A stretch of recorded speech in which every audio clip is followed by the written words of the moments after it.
figures things out. Works on all fronts. I like a bath too. I catch up on my People magazines. Where did that come from? What? Oh, that's my Blober Bieber Nurball. Grover Bourbon. It was Jack's, and he gave it to Jane. Yes, that was so nice of him. What a lovely gift. It's a family heirloom. Yeah, but what is it doing here? Angela? Maura, let it go. Stop it! Stop it! Grover Ver? The Ben is silent. The Ben is not silent. It's missing. What happened to it? I don't know. Maybe he got tired signing all those autographs. All right, Jane spilled coffee on it, and she asked me to get the stain out. Well, you did. It's just too bad the stain was on the signature. I know. I made it worse. Jane brought it to me because she thinks I'm some kind of whiz with this stain removal. Yeah, she did say once that you got motor oil out of her communion dress. Yeah, kind of. I bought her a new one. So you kind of didn't. It's mom logic. It's not a big deal. Yeah, it will be to Jane when she finds out. She doesn't want to hurt Jack's feelings. She doesn't? That's sweet. No, and I think it's totally neurotic. It's sweet. So it doesn't matter that I erased half his name? It'll matter to Jane. I hate baseball. Tasha is a wonderful young woman. It's remarkable how well she does here, given her circumstances. For what? I'm almost certain she's homeless. Almost certain. She's guarded about anything personal. Clean, but often wears the same outfit one day to the next, and there's no phone number on file. Those are giveaways. Any idea where we might find her? We have an address on file, but I don't think she's there. Even her family is looking for her. Her family? An uncle was in this morning. He said they hadn't seen her in a couple of days. He came to school to make sure she was okay. Just him? He didn't have a beard. The hair was lighter, but there's definitely a similarity. He shaved his beard. I'll update our bolo. Can you tell me about the uncle? He said the family was worried and wanted to know if Tasha had come to school. I asked his name to check if he was one of her responsible parties. He wasn't, so I told him I couldn't give him any information.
Tommy Corsack.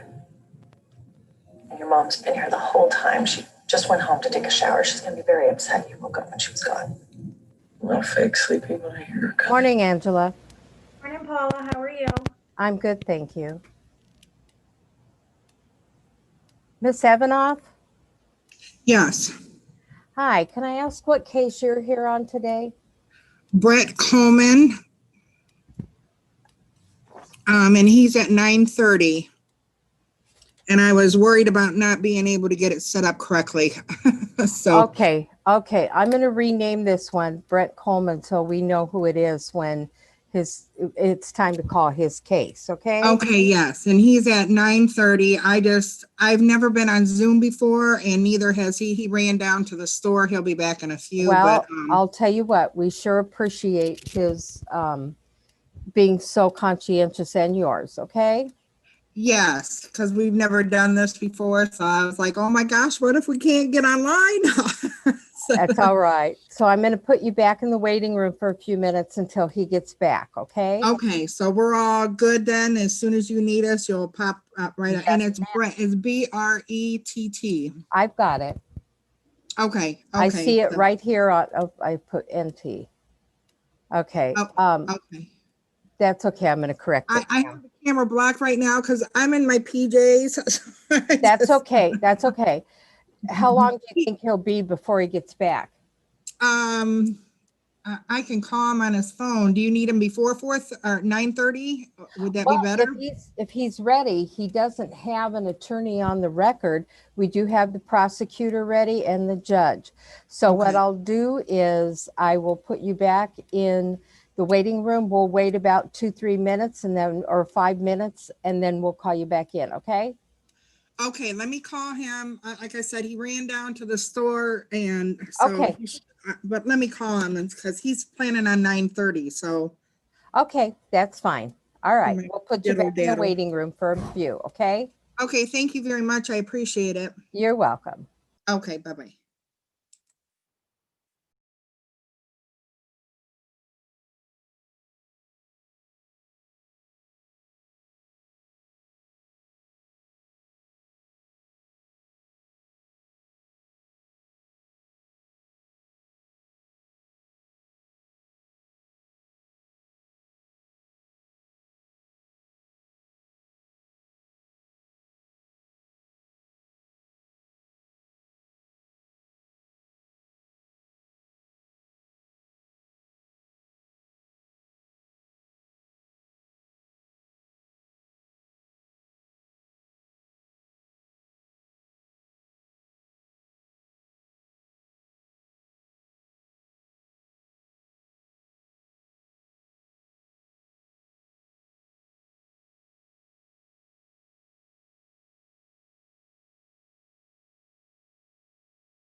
And then Good morning, also, Murray. Hey, Paula, how you doing? Do you have your client there with you? No, I'm not. I've got two clients. I do have I called Heather. I told her I had a hearing in a little bit also with you for Klusner. Her Which first name is Klusner, Nicole, Murray? and I've got her with me. You have That's an Nicole arraignment Klusner? pre-trial. Hey, Angela, how you doing? Good. Yes, Did you I've say got it's Nicole Nicole? Klusner here. Oh, I'm just I've going to got ask for an Klusner. adjournment on that, Angela. Which Okay. Klusner? Got two of them. Yeah, and then I've got Dominic Anderson. Right, Murray, is it Nicole or Jessica that you have? I have Nicole Klusner. Okay, because there's two on the docket this morning. Okay, okay. And Paula, are we broadcasting out or just with us? Yes, live. Okay. It's live YouTube. Okay, okay. I've also got Dominic Anderson, but I'm moving to withdraw on that. Okay. So you want us to wait for him or? Yeah, we'll see. Yeah, that's fine. I'm in my office. I'm not doing anything. If you want to take care of Nicole, she's with me. All right. Hang Then on, we can. I'll get Judge on in just 1 second, okay? Okay, and then what I'll do with Dominic, in case he's going to be late, can I just come back at 9, or should I stay here? Sorry about that, Murray. What was that? With Dominic Anderson, should I come back in like 15 minutes? Or we can just put you in the waiting room if you want. Okay, it's up to you, Paula. Yeah, if Whatever's you want to easier. just hang out for a few minutes, we can put you in the waiting room. Okay, all right, sounds good. All right, Thank you. hang on just a minute for the judge. Yeah, afterward, I just want to talk to you for a second. Can't do it now because we're going out to the world. Really? All right, People versus Nicole Klusner.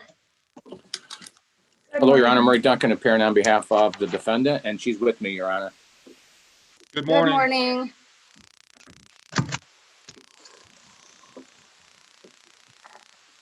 And what are we doing?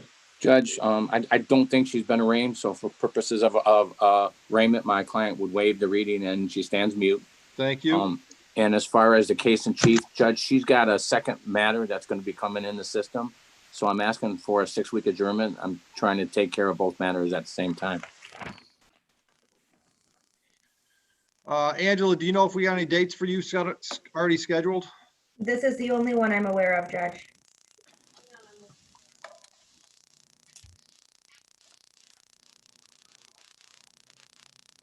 Murray, is that a Van Buren case as well, the new one? You know, Judge, I'm thinking it's Belleville, but they're both the same issue. So I'd like to get them both on the table before I start working it out. Sure. All right, we don't have anything scheduled yet, so I'm just going to make a note in the file that we'll adjourn the pretrial for at least 6 weeks. All right, Judge, thank you. I thought you didn't have anything. Oh, all right. December 3rd, enough time, Murray? Yes, well, yes, I'm just waiting for the second one to come in because there's a blood test. All right, well, if it's not in before that, let us know. We can adjourn this before December 3rd. All right, thank you, Judge. All right, time will be determined. Let's talk about bond. All right, Judge, Judge, she's a mother. She's raising her children. Do you have 1 or 2 children? I've got 4. 4. Well, Judge, she has 4 children. And she is asking for a personal bond, Judge. This is not the right Klusner file. There's 2 Klusners. All right, and Ms. Manarino, anything as to bond? No, Your Honor, we'd leave it to the court's discretion. Thank you. Ms. Klusner, I'm going to put you on a personal bond. 2 conditions. The first one is the obvious one. You cooperate with Mr. Duncan so we can have meaningful court dates. Second one is do not purchase, possess, or consume any mood-altering substance unless you got a doctor's prescription. That means no alcohol or marijuana. Raise your right hand. Do you swear or affirm and acknowledge the debt payable to the court amount of $1,000 if you violate bond? Yes, I do. All right. Anything else on this file, folks? No, Judge, thank you. All right, we'll see you in a few minutes, Mr. Duncan. All right. Thank you, Judge.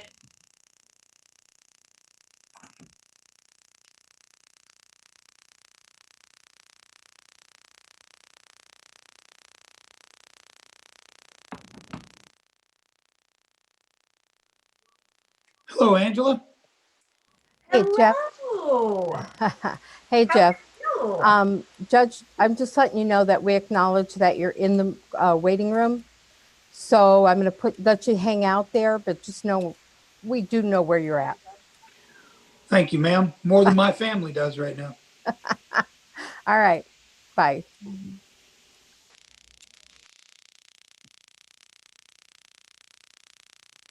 No one's used. And of course, I asked the stepfather about Fred's mental health.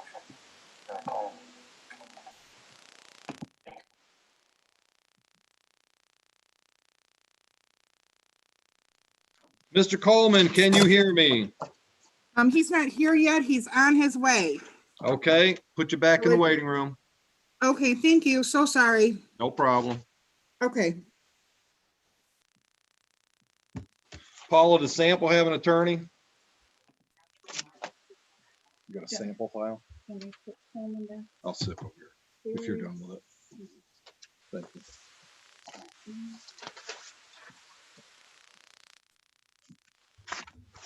no appearance in the file. Good morning, Mr. Sample. What Good are morning. you, what case are you here I've on? got his file, Paula. Oh, thank you. Mr. Sample, you Yes, are Your not, Honor. you do not have benefit of counsel today. You're going without an attorney? No, no, sir.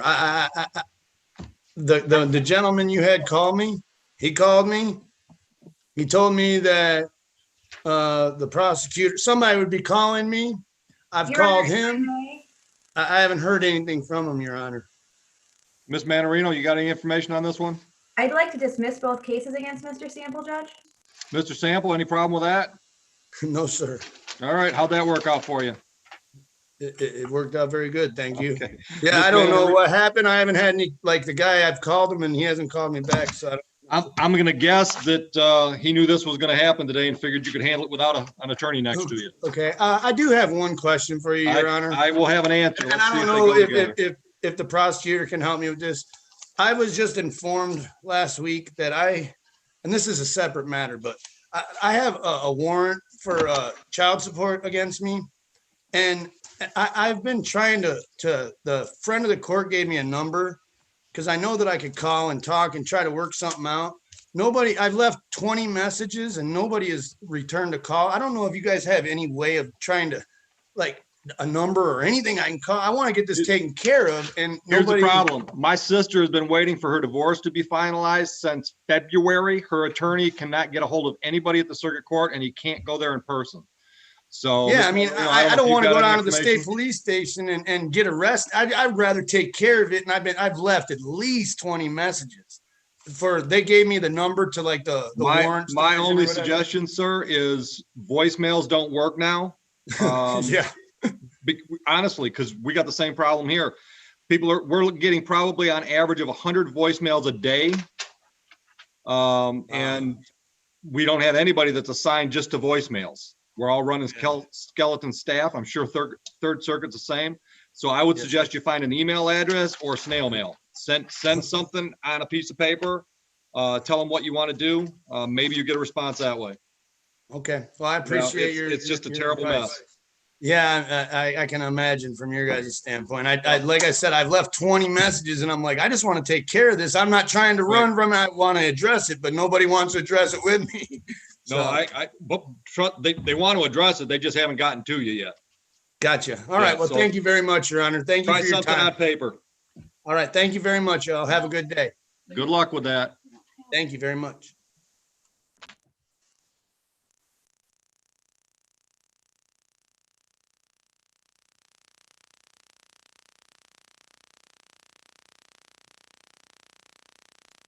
So we got a full house of attorneys and no real bodies.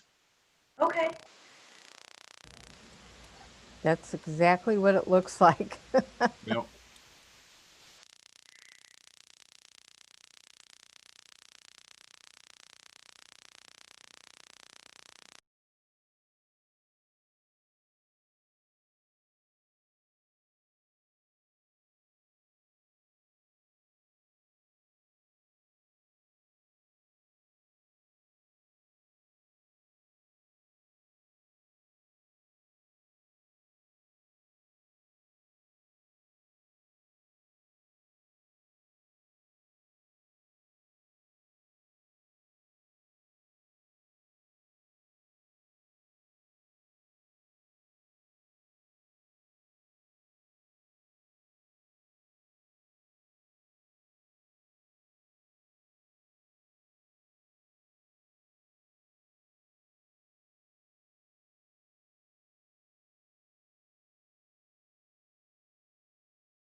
Good morning, Mr. Coleman. Good morning. Okay, you're back from the store? Yep. Okay, hang on just a minute. I'm going to get Judge on, okay? Okay.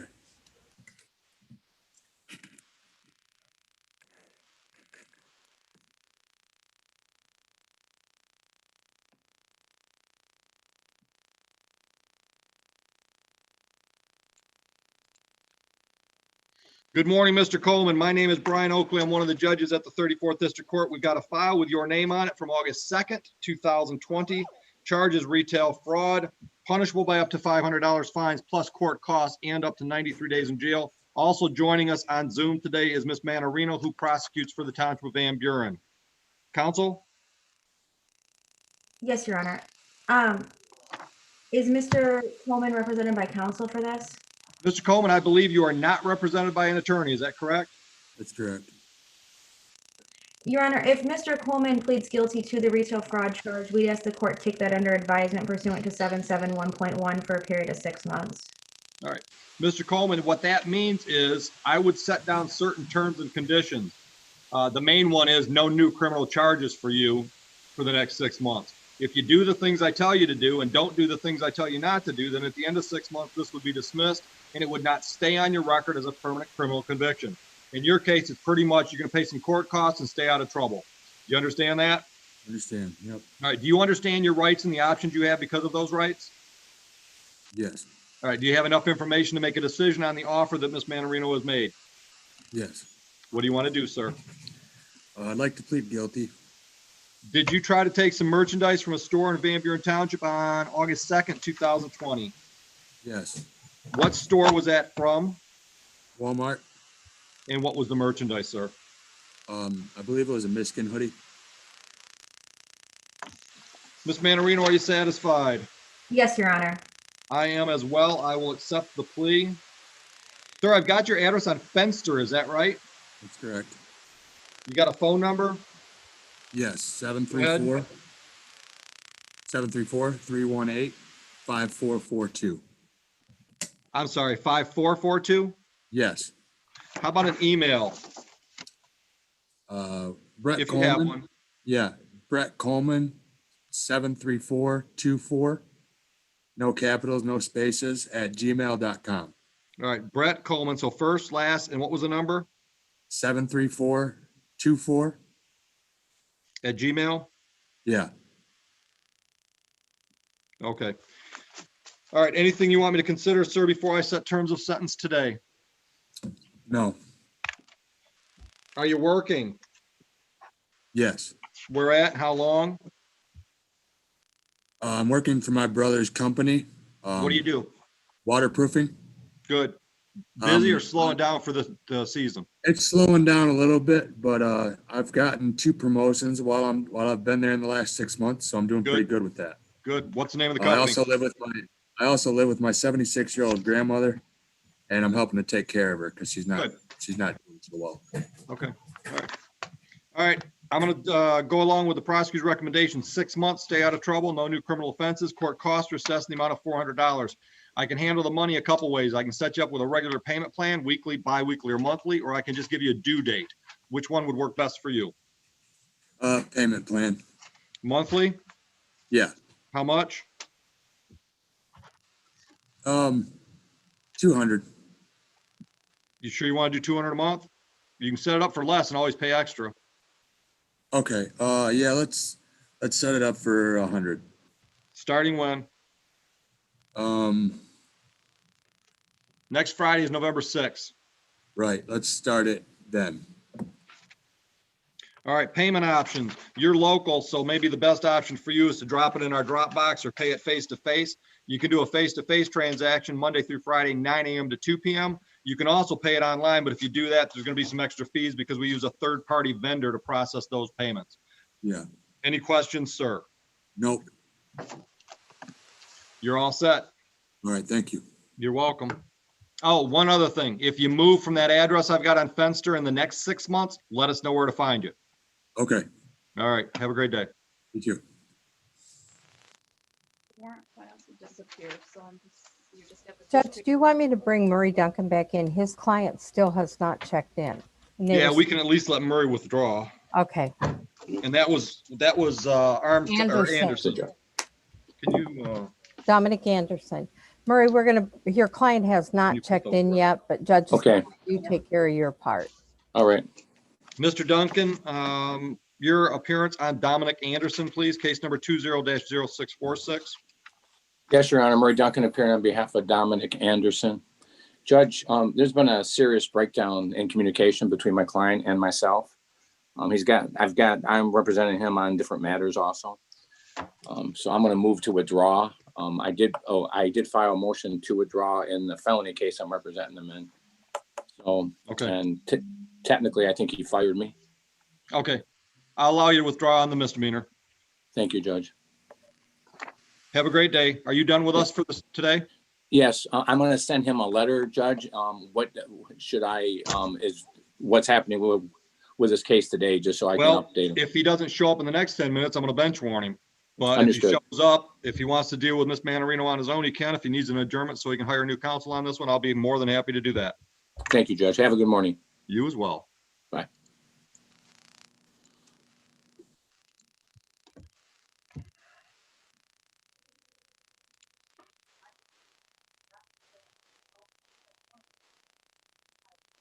Good morning, Royce.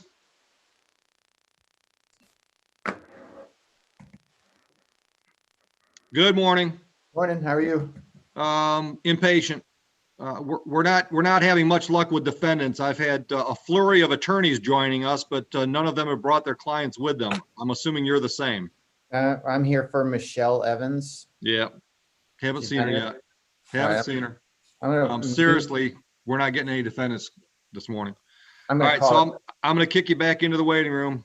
Get some work done. So, somebody should be productive this morning Sound good. because it's not me and Angela.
Good morning.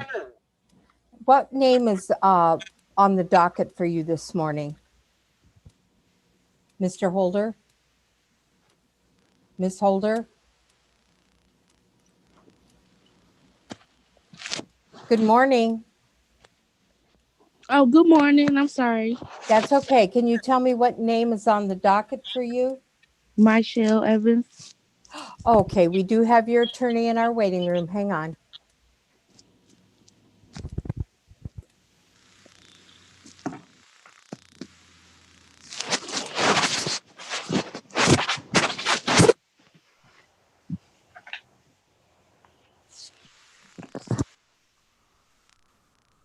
Royce, we do have your client here. Judge is coming on now. Okay, thank you. All right, People versus Michelle Evans, appearances, please. Good morning, Your Honor. Angela Mannering on behalf of the people. Personally, on behalf of the defendant. I believe it's a date and time scheduled for a pre-trial, and just the counsel and myself were able to come to an agreement whereby Ms. Evans would be pleading to the reduced charge for no ops on person in exchange for dismissal of the original charge, driving while license suspended. Ms. Evans, do you understand your rights and options after discussing those with Mr. Nunley? Yes. Do you understand the possible penalty for the added charge today? Yes. Are you pleading guilty to that added charge today? Yes. Are you doing so freely and voluntarily? Yes. Did you drive a vehicle October 11, 2018 in Van Buren Township while your license was suspended, revoked, or denied? Yes. Attorney folks, are you satisfied with the plea? Yes, Your Honor. Satisfied, Your Honor. All right, so am I. I'll accept the plea to the added charge, dismiss both the original charges. We've got Miss Evans on Greenfield, Apartment 6. Is that a good address, ma'am? Yes. All right, phone number 734-680-0100. Correct. All right, and it looks like you're already on a payment plan with a bunch of stuff for us already. Correct. All right, are you current with your payments on that? I'm behind $125. What are your payments? What's your payment plan? What's your payment plan? How much? How often? $50 a month, but I had to pay $225 first to get for my clearance fees so I can get my license. Are you working? No. When's the last time you did? Probably like 2 months ago. I do hair. Okay. And I haven't been letting people come over my house. Okay. So what's your plan about the $2,000 you owe us on the files before today's file? Well, if that's what I'm on a payment for, I'm Yeah, but you're not making the payments. But payment plans only work if you make the payments. That haven't even started yet. I just paid the day for yesterday. Okay, well, I asked you if you were current and you said you were behind $125. Yeah, I am. Well, you can't be current and behind. Those two are mutually exclusive statements. So have your payments been due and you've missed them, or your payments are not due yet?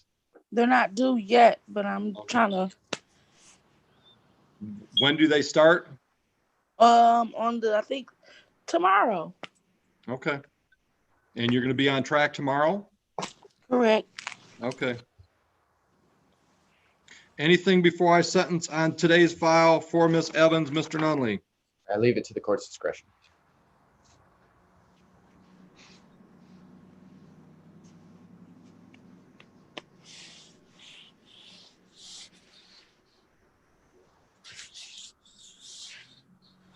Have you quit driving, Miss Evans?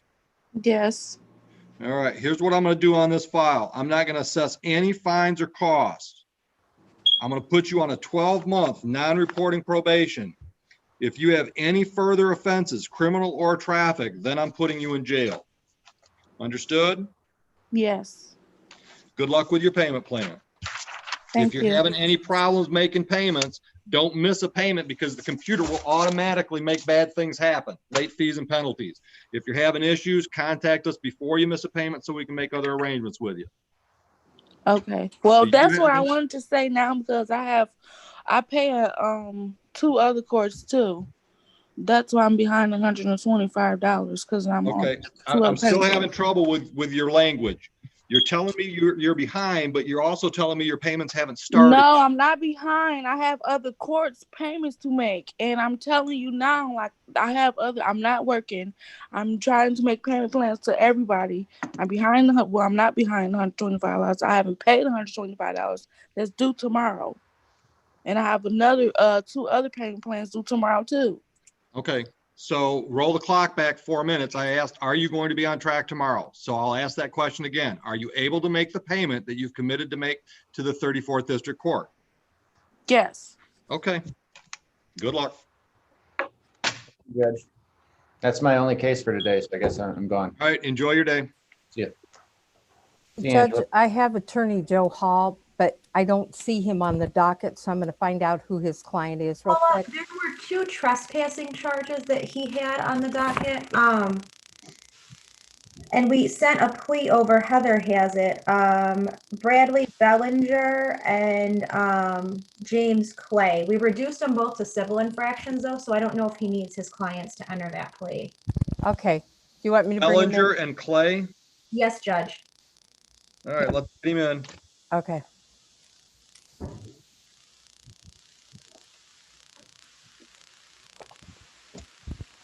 Good morning, Mr. Hall. Good morning. How's everybody doing today? Wonderful. All right. All right, I do not have the plea agreements in the file, so one of you two lawyer types, well, let's call the files. Bradley Bellinger and James Clay. Counsel, your appearance. Good morning, Your Honor. Angela Mannerine on behalf of the people.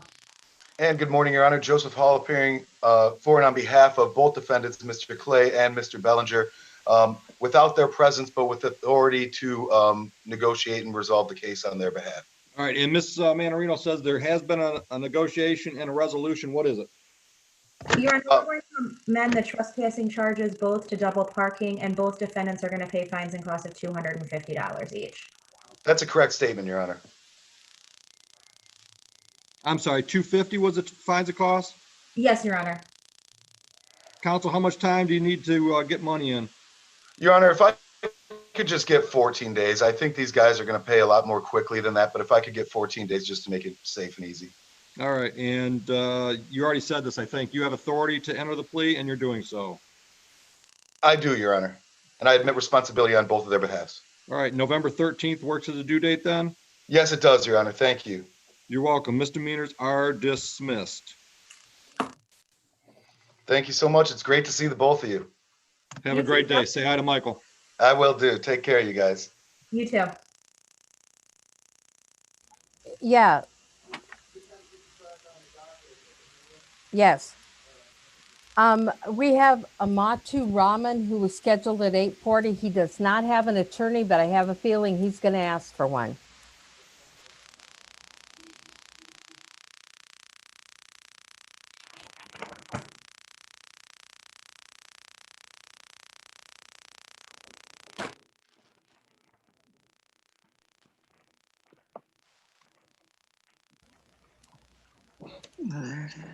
Mr. Amatu Rahman? Mrs. I am so sorry. Please bring in your video, and Judge will be with you in 1 second. Okay, thank you. Good morning, ma'am. I've got 3 files with your name on them from August 5, 2020. One Yes, civil sir. infraction, 2 misdemeanors. Are you going forward today without benefit of an attorney? Yes, sir. All right. Ms. Manarino? Your Honor, if the defendant, the offer is that we would amend the operating while intoxicated charge to an operating while visibly impaired charge and dismiss the remaining 2 issues, the open intox and the civil infraction. Thank you. Ma'am, you've got 3 charges right now. One's a civil infraction, 2 are misdemeanors. operating while intoxicated, which is punishable by up to 93 days in jail, up to $500 fines plus court costs, and open intoxicants in a motor vehicle, same possible penalty, up to $500 fines plus court costs, up to 93 days in jail. What the prosecutor is offering is a third charge, operating while visibly impaired. That one is up to 93 days in jail, up to $300 fines plus court costs. Also has slightly lesser penalties with Secretary of State. If you plead guilty to that third charge, the prosecutors asked me to dismiss all three of the original charges that were issued on August 5. Do you understand that offer, ma'am? I do. And do you understand your rights and options? Yes, sir. And do you have enough information to make a decision based on or make a decision about that offer from Ms. Manarino? Okay, if I do take that offer, can I just pay the fines today? No. If you take that offer, here's what's going to happen. I'm going to refer your file to the probation department. They'll contact you and set up a Zoom interview. One of the probation officers will interview you. Based on that interview, the probation department's going to put together a report and a recommendation for sentencing. They'll send that to you so you can look at it, and then you and I are going to meet on Zoom again for sentencing. That's the day I'm going to decide what your penalties will be for the drinking and driving charge, the added third count. You understand that? Okay, yes, sir. All right, so do you need any more information, or do you need time to consider that offer, or can you make a decision today? No, I can make a decision today. I'll go ahead and take that. Okay. Ma'am, did you operate a vehicle on that date in Van Buren Township? Yes. And prior to driving that day, did you consume some alcohol? Yes. And did you take a breath or blood test for the police department? I took a breath test. Do you know the results, ma'am? Want to say it was 0.28 or something. That's correct, Your Honor. Okay. All right, ma'am, based on all that information, I can accept your plea to the added charge, and I will do so. I'll also dismiss all three of the original charges in keeping with the offer made to you by the prosecutor. I'm going to put you on a personal bond now with two conditions. The first condition is the obvious one. You have to participate with the probation department so we can move this file forward to get you sentenced. The second condition is I don't want you to purchase, possess, or consume any mood-altering substance unless you've got a doctor's prescription. That includes alcohol and marijuana. Do you have any questions, ma'am? I don't. All right, so you'll be hearing from our probation department. Let me check some contact information with you. Okay. We got your address on Adrian Drive, correct? Yes, sir. How about a phone number? It's area code 318-210-4465. And do you have an email address? Yes, it's rahimahrahman@gmail.com. So middle name, Rahman? No, that's my last name. Rahmaan. Yep, so it's Rahima Rahman, right? Email Yes, sir. address is Rahima, yep. All right. And any numbers or just Gmail? Just Gmail. All right. Okay, so we've got all your contact information. You'll be hearing from our probation department, ma'am. Any questions? Oh, no, sir. That'll be all. Thank you. Enjoy your day. Thank you. Y'all do the same. Thank you. Let me bring in Allie and find out who that is. I think that's somebody already bench warranted or put in the bench warrant file.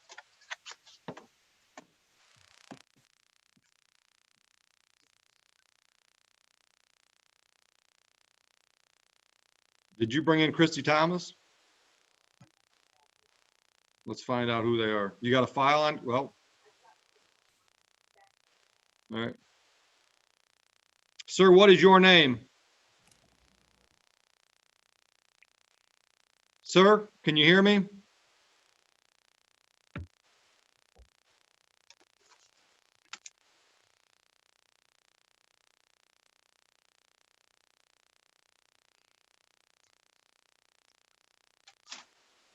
Use that one before, Judge? Many times. Sir, do you have your audio on?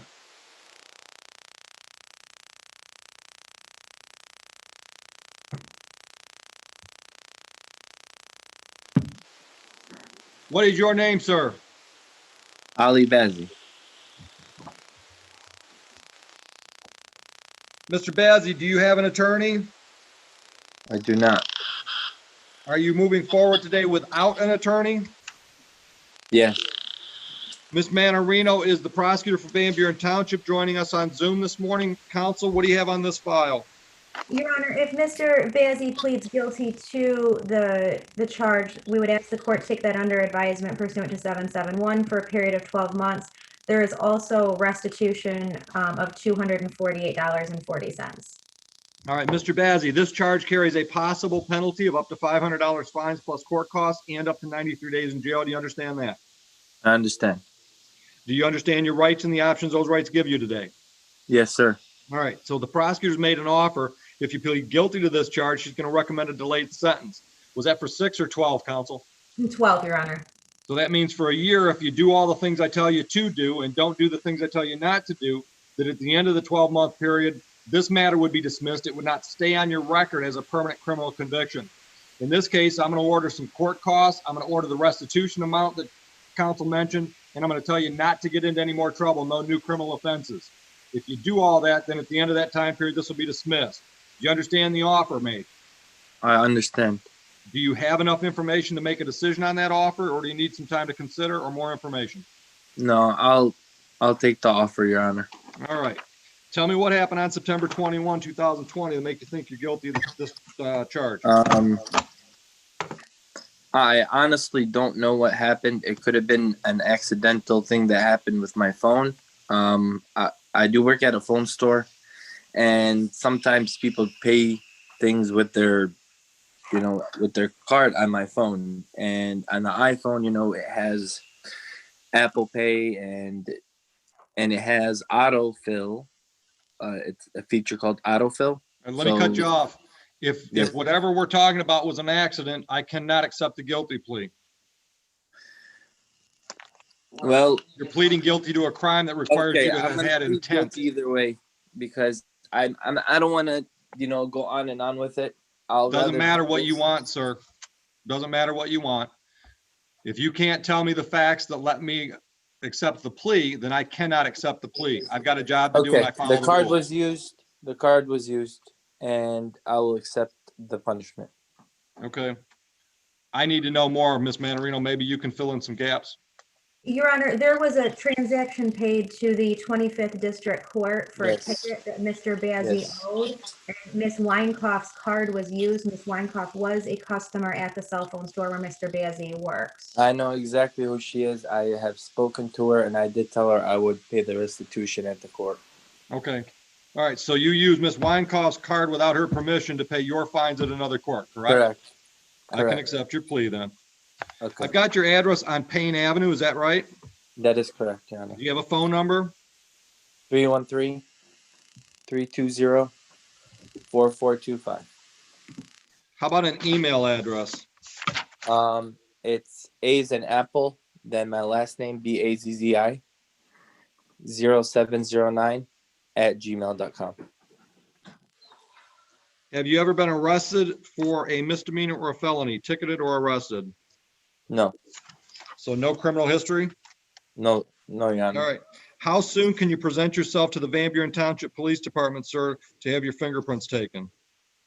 Tomorrow I can come after work. What time does the court open by any chance? You're not coming to the court, you're going to the police department, and they're open 24/7. Oh, yeah, I can come tomorrow.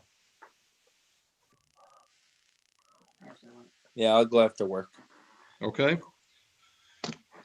All right, I need you to show up so your fingerprints can be taken. I've signed an order requiring that.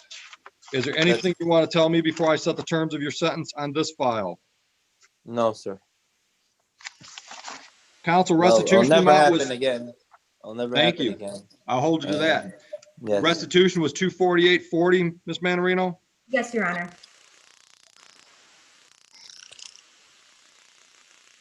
All right, Mr. Bazey, for 12 months, stay out of trouble, no new criminal offenses. I'm ordering restitution to Ms. Witkoff in the amount of $248.40. I'm also ordering court costs in the amount of $500. If you move from the Payne Avenue address in the next 12 months, you need to let us know where to find you so we don't have any bad stuff happening to you just because we can't communicate with you. How soon can you pay the $248? Okay. Yeah, I'm gonna work that out right now. How soon can you pay the 248.40?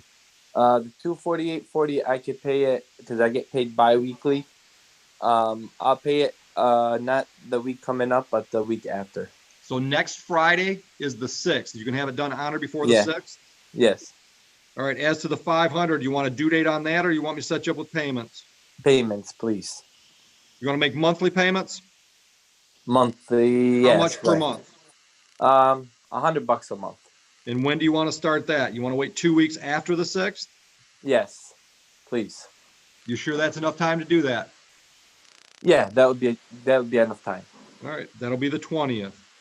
Any Okay, questions, so the sir? 6th, the 248 is due. And then 2 weeks from the 6th, I start making Start your payments on $100 the a month. 500. Yep. All right. Any questions? No, Your Honor. All right, good luck to you. Thank you. Harley Duke is next, Judge, and then Christy Thomas. Neither have attorneys. Duke.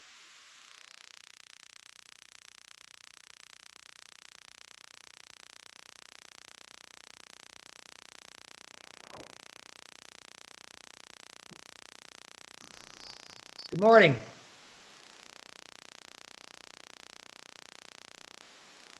Good morning, sir. Good morning. Mr. Duke, my name is Brian Oakley. I'm one of the judges at the 34th District Court. I've got a file with your name on it dated July 1, 2020. The charge is assault or assault and battery, which is a misdemeanor. Carries a possible penalty of up to $500 fines plus court costs and up to 93 days in jail. Are you going forward today without benefit of an attorney, sir? This is just a pretrial, is that right?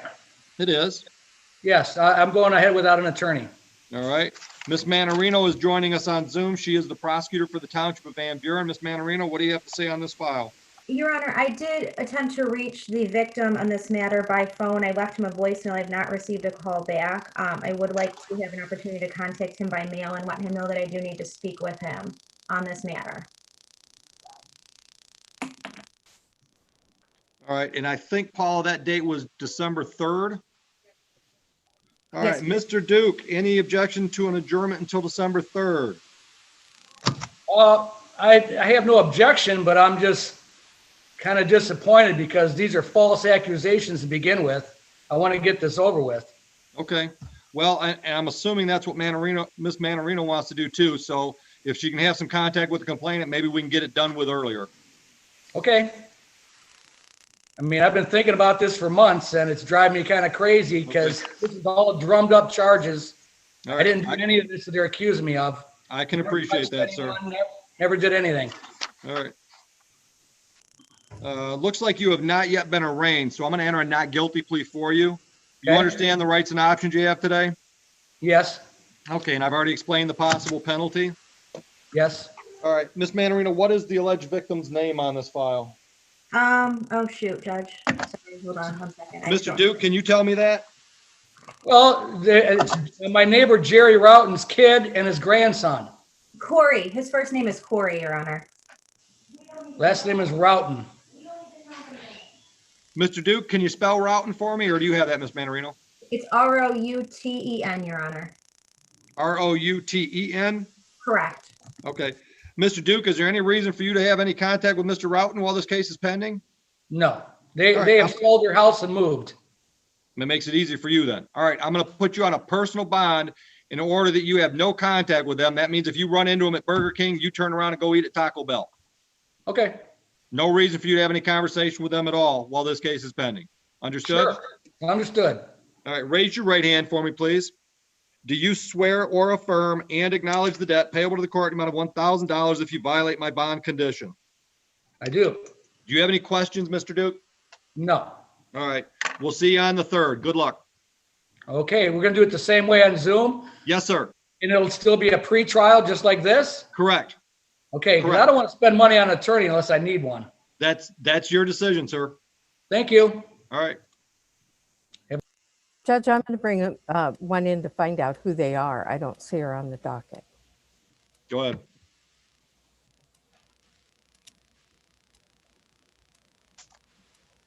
Good morning. Good morning. How are you? Good. What case are you on today, please? I represent Christopher Cole. Oh, he's in the waiting room. Hang on, we'll bring him right in. And actually, I will need to speak with the city attorney if that's possible.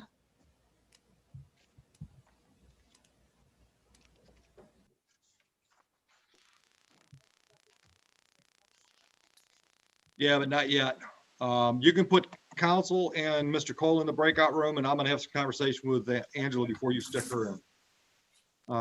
Angela, it looks like I've got a couple people here. Maybe if you tell me what the offer is, I can take care of some business while you're talking to counsel and breakout. It's fine, Judge. I've got a Christy Thomas. It looks like she is unrepresented. Your Honor, so on that one, I was a little confused because all that popped up on the docket for me on that was the possession charge. There should also be an operating while intoxicated charge. Does the court have both? Do not. Okay, so maybe we can sort I that don't, one. well, let me check. I'm looking at the file. Let me see what's on the docket.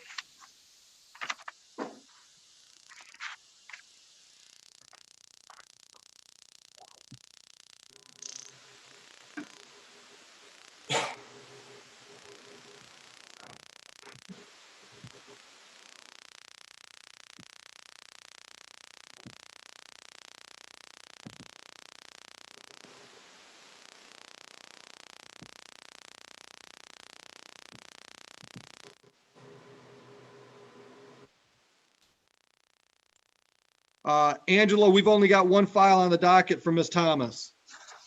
Okay. Is there an offer on that? Well, I was hoping to resolve both charges together. Well, let's So- hold off on that then. Okay. Do you have a 'Cause case number on the other one? No, I did complaint and warrants on both of them, and the detective should have sent them both over together. Hey, Christine, I got a job for you. I'm gonna have somebody put her in the file or put her in the computer. Okay. Would you see if that woman's got a drunk driving pending, please, and then let me know. Yeah, if you can. All right, looks like I've got a Thaddeus Combs, Angela. Okay. Mr. Combs, That's a drinking and driving charge. yeah, the offer on that is impaired, Judge. Looks like there's an attorney on that, Joe Simon. Yes, yeah, Mr. Simon and I already spoke on Monday, and Okay. I conveyed the offer to him, and I believe he was going to confirm with his client that he wanted to avail himself of it. Thank you. So we're waiting for counsel to join us on that one. I've got a Melissa Hammond. I believe Ms. Hammond is represented by counsel. I did have some conversations with her attorney, but I do need to speak with her about that one before I can. Yeah, I don't have an appearance. Okay. I've got an Eddie's phone, so let me find out who this is. Okay, Judge, on that Christy Thomas, she does have a DROVA license not valid. That's in warrant status, but there's no drinking and driving. Hear that, Angela? Yeah. All right. Well, I guess there.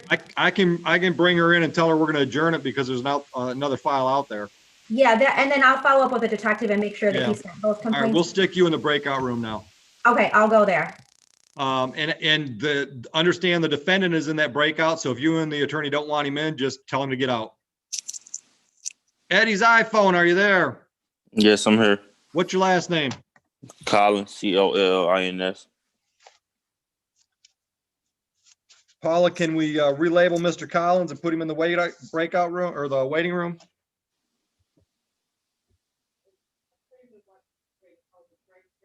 Yep. All right, Mr. Collins, we'll be back to you in a minute. Okay. Thank you.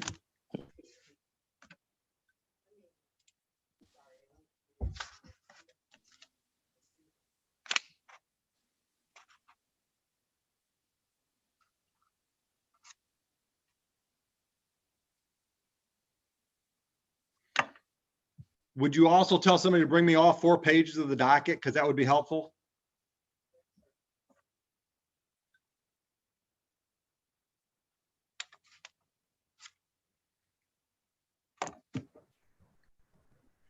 Ms. Thomas, can you hear me? Yes, I can hear you. Good morning. My name is Brian Oakley. I'm one of the judges at the 34th District Court. Good morning. I've got a file here from August 8, 2020, possession of controlled substance. I talked to the prosecutor for Van Buren Township, who said that there's another file pending on you, a drinking and driving charge that is not yet in our system. She wants to make sure we get both files in the system so she can talk to you about both of those at the same time, maybe make a plea deal on both of them. Do you understand that? Was it back in June? She didn't tell me that. I didn't get charged with driving while intoxicated. I only got a speeding ticket and driving without security. And Okay, no well, proof of insurance. the prosecutor said there's another charge coming. And given the fact that she's the one that brings them, it sounds like there's another charge coming your way. Okay. All right. So I think it's up to you. If you want to fight the adjournment on this case, we can talk about that. But I think it's in your best interest to let her look at all of them at one time to see if there can be a resolution of all of them. Okay. You follow me? We probably need an attorney or a lawyer. Have you requested a court-appointed attorney? When you got your notice for today's date, it told you how to do that. Okay, I didn't find any good lawyers yet, but I did look at the paper. Do you want a court-appointed attorney, or are you going to hire your own? Well, if she's combining them. The question's still the same. Do you want to hire your own attorney, or are you asking the court to appoint one?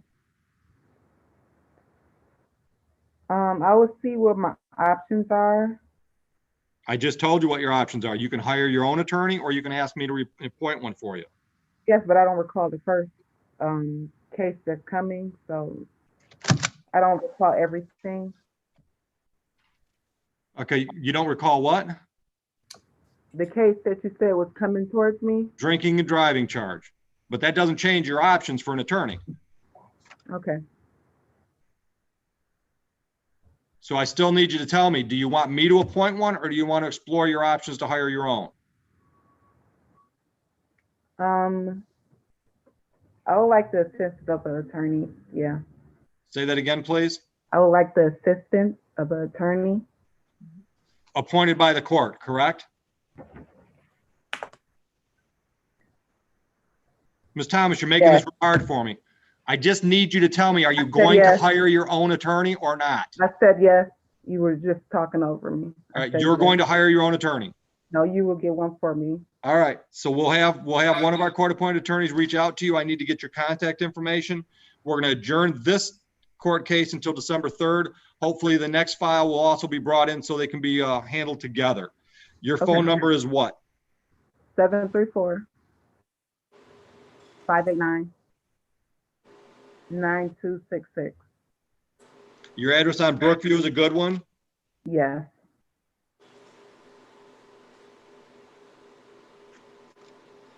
And email address? Christy Thomas. 990. 990? Yes. Where at? At yahoo.com. All right. Ms. Manarino, it looks like on the 3rd, we should be talking about 3 files then. This new one you're talking about, the one that's scheduled today, and it looks like there's a drove-while license not valid kicking around as well. Okay. So we'll get those all scheduled at the same time.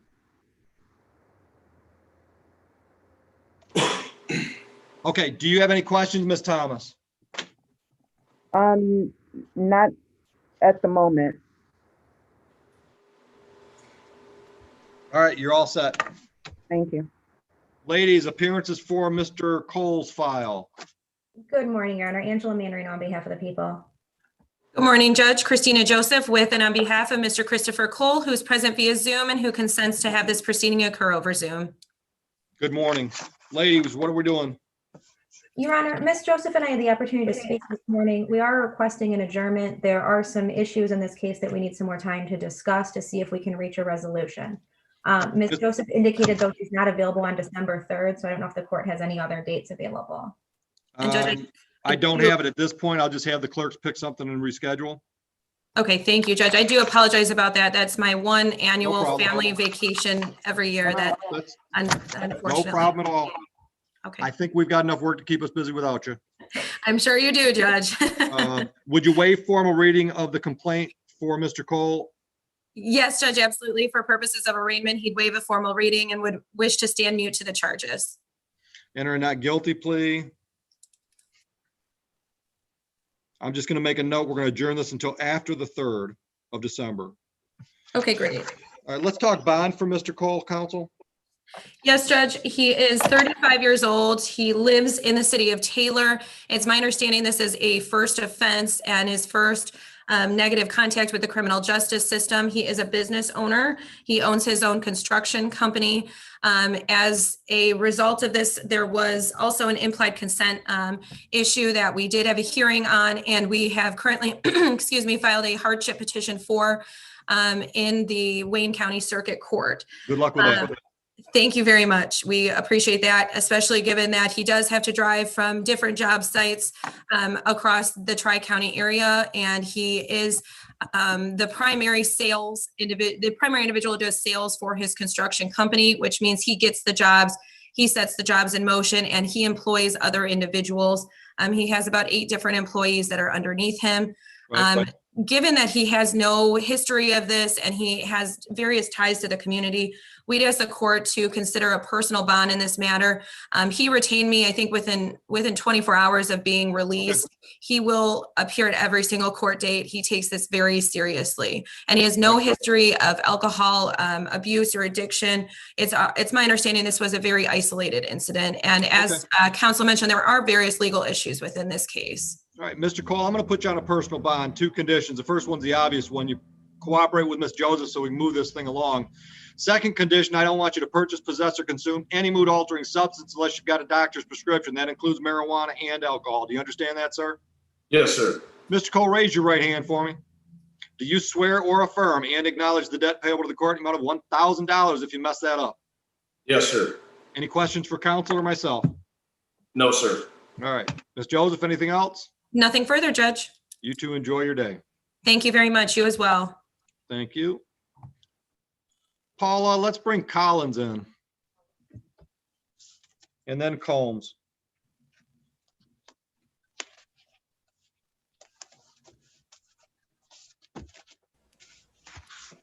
Mr. Collins?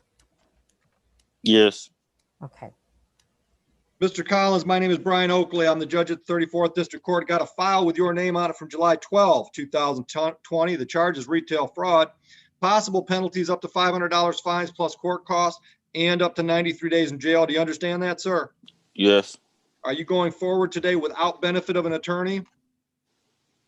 The attorney was supposed to, is Angela Minorino? No, that's the prosecutor. She represents the Township of Van Buren. She's not your attorney.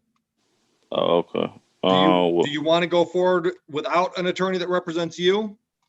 Yes. Okay, Ms. Manorino, what do you have on this file, please? Your Honor, if Mr. Collins pleads guilty to the retail fraud charge, we'd ask the court to take that under advisement under 771 for 6 months. Sir, do you understand your rights and options? Yes. And you understand the possible penalty for this charge? Yes.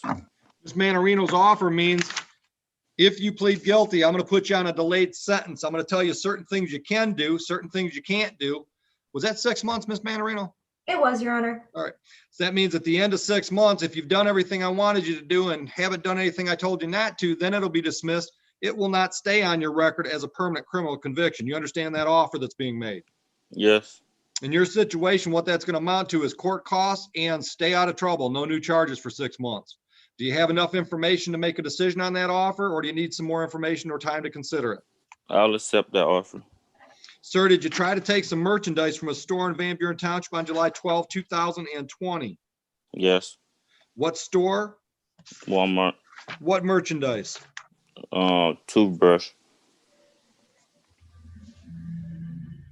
A single toothbrush. Yeah, toothbrush head.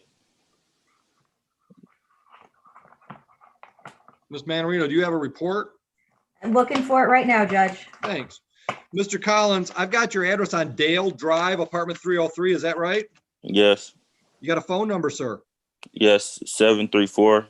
734-394-8656. How about an email address? You got one of those too? Yes. Eddie, EDDIEC 0856@gmail.com. Give me the number again. 0856. All right, so it's Eddie C 0856 Gmail. Yep, at gmail.com. All right, thank you. Your Honor, according to the Walmart asset protection report, it was 8 Oral-B electronic toothbrush replacement heads, and there's a value of $59.94. Thank you. Mr. Collins, are you working? Not at, I'm told I'm laid off at the moment. All right, when did you work last? March 17th Where were you working at that point, sir? at the casino. And how long had you been at the casino? 5 years. Okay. Have you ever been arrested or ticketed for anything? Misdemeanor or felony? I'm not worried about traffic. Just traffic only. That's it. All right.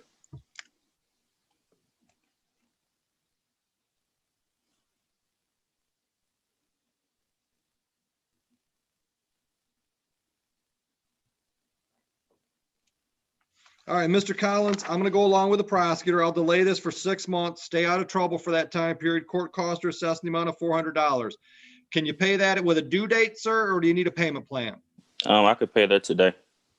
All right, you're going to pay it online? Yes, I can. Understand if you do that, it's going to cost you about $30 now, about $13, I think, for an added fee. Okay, I can do Because it's a that. third-party vendor. Okay.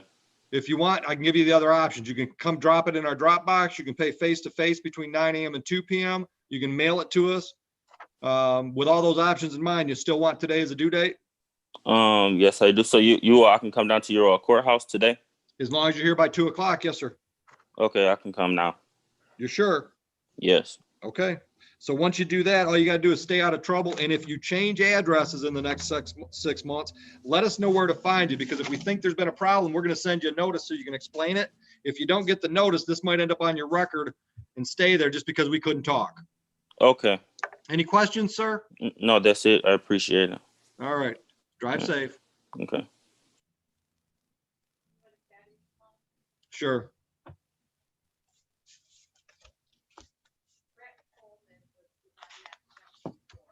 Yep.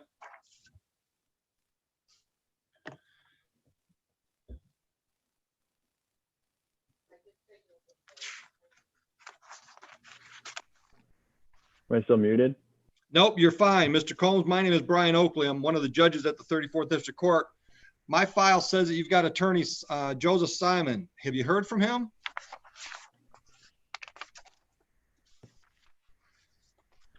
Hold on, I'm trying to fix my audio.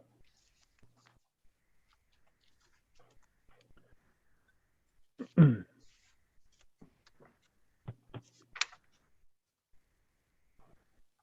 are we doing on the other pages of the docket, Paula? No, I mean, so I can have one. Oh, okay.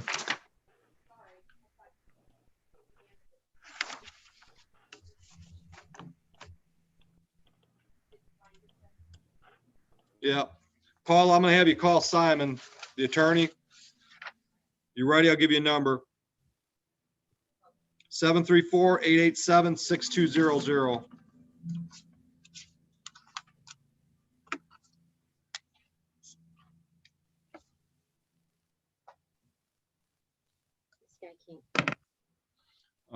Give it to him or give it to her. What's his name? Last name Buss. All right. Paula, see if you can get a hold of this guy and have him call in or get him zoomed in.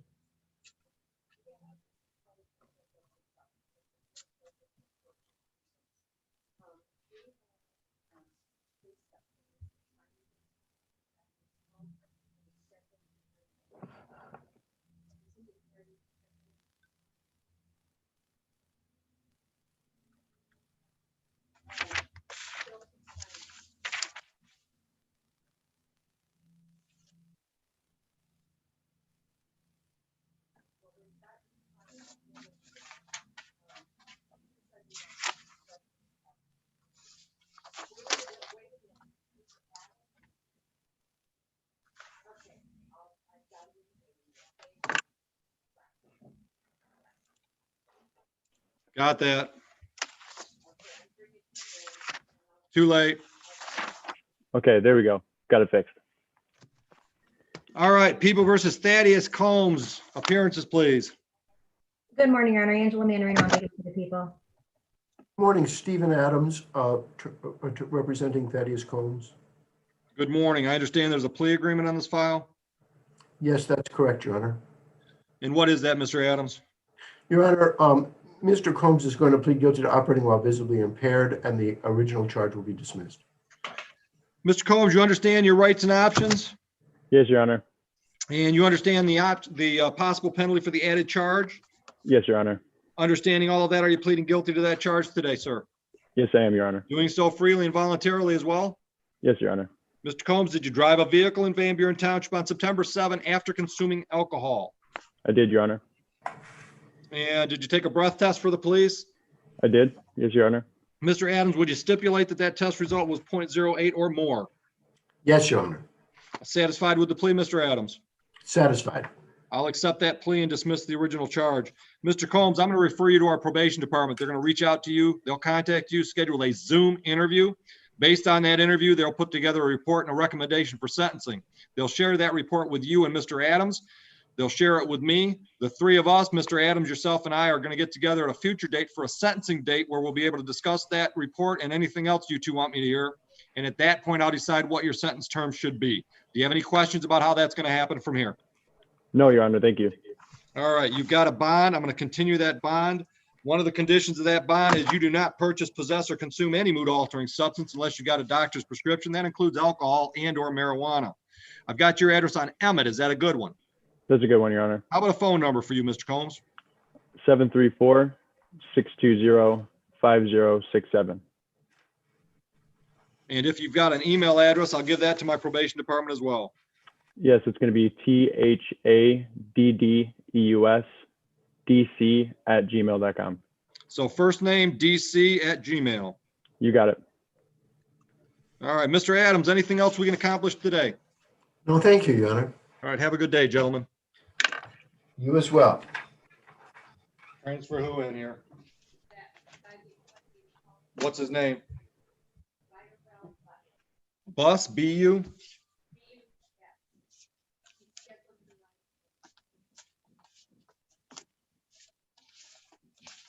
Sure.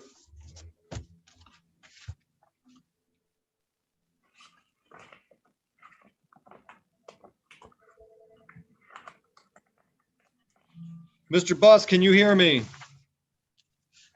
Hello? Mr. Bus, can you hear me? Yes.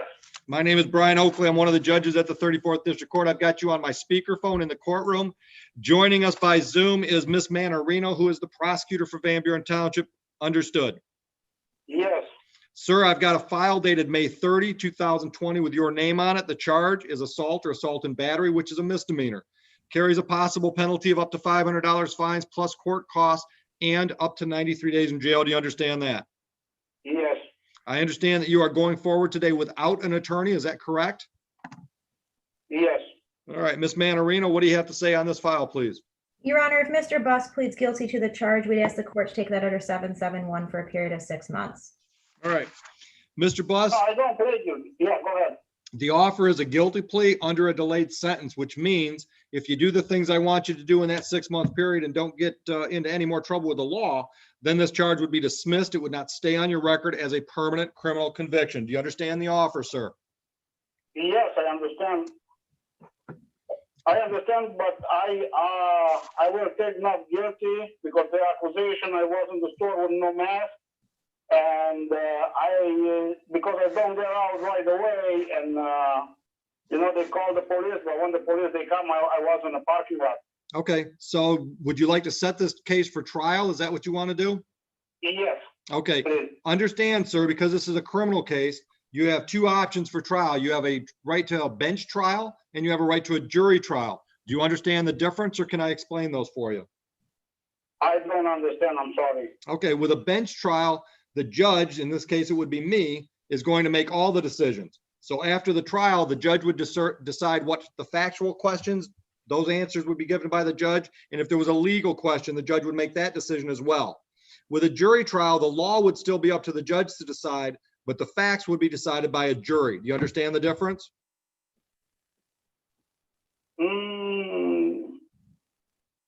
I'll be honest with you, no, but, Okay.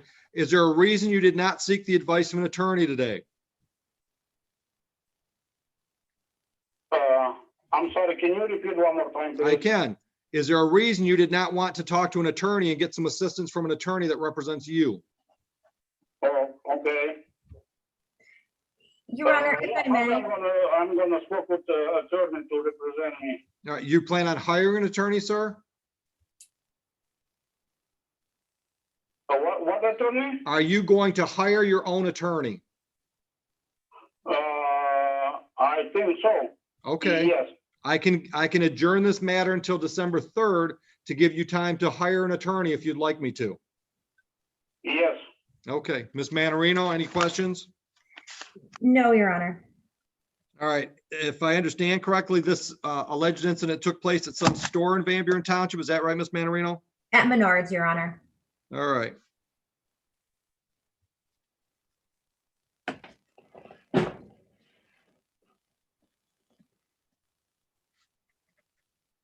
Mr. Buss, my file shows your address is on Cogswell Road. Is that correct, sir? Yes. All right, I'm going to put you on a personal bond. Can you stay out of Menards until at least December 3rd? Yes, no problem. All right. So you're going to cooperate. You're going to hire your attorney. We're going to have a court date on the 3rd, and you're going to stay out of Menards. If you don't do that, I'm going to issue a bench warrant. It's going to cost you $1,000 to stay out of jail. Do you understand that? Yes, I'm gonna stay out, sir, no problem. Okay.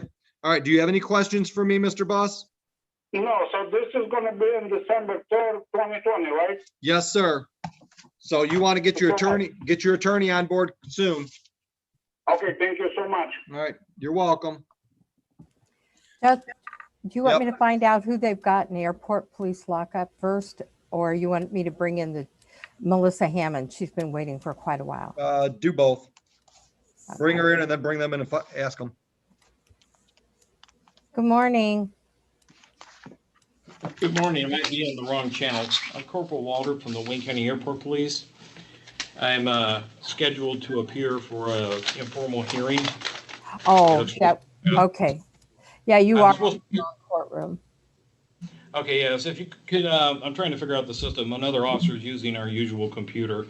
Can I be connected to courtroom number 1? I can give you the number. I can't transfer you to the. The number would work. I'd appreciate that. Okay, you ready? Yes, It's please. 818-664-4398. 4398. Thank you very Yes, much. Sorry about. You're welcome, sir. Okay.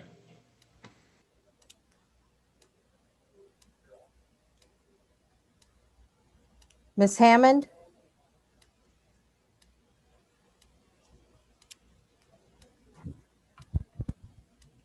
Miss Hammond?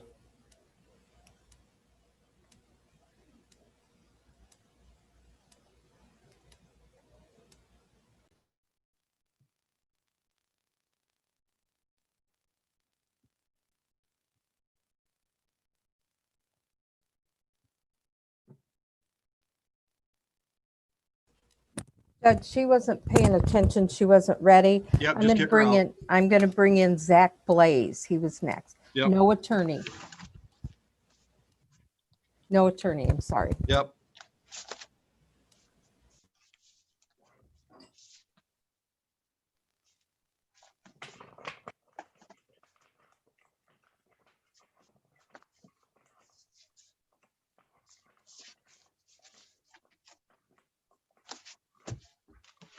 Mr. Blaze, are you there? Yes, I'm here. Oh my goodness. I didn't know if it was working or not. My name is Brian Oakley. I'm one of the judges at the 34th District Court. We've got a couple files with your name on them. And joining us on Zoom is Miss Manarino, who prosecutes files for the Township of Van Buren. Do you understand that, sir? Yes, I understand. All right, we've got a civil infraction speeding ticket and we've got a retail fraud misdemeanor. The retail fraud does carry a possible penalty of up to 93 days in jail, up to $500 fines plus court costs. Do you understand that? Yes. Did you decide to go forward without an attorney today? For today, yes. Okay. Miss Manarino, what's on the table today for Mr. Blaze to consider? Is that speeding ticket mine, Your Honor? It's just a money thing. It's a default from Romulus. Gotcha. Okay. On the retail fraud, if Mr. Blaze pleads guilty to that, we'd ask the court to take that under 771 for a period of 6 months. All right, Mr. Blaze, what that means is for 6 months, you got to stay out of trouble, no new criminal offenses. In this case, I'd order some court costs. So you have to pay your costs, stay out of trouble. And at the end of 6 months, this file would be dismissed. So it would not stay on your permanent criminal conviction record. Do you understand that? Oh, yes, yes. Okay. Do you understand your rights and the options those rights give you today? I do, Your Honor. Understanding. Is there any way I Go can ahead. plead no contest instead of guilty for that and receive the same? If you plead no contest and I can find a factual basis to accept the plea, then it would be the same sentence terms, if that's your question. Yeah, that she just explained, correct? Yep. Yep. Thank you. Okay. Understanding that, you want to plead no contest to the charge from June 9, 2020? Yes, Your Honor. Ms. Manarino, can you provide a factual basis for me, please?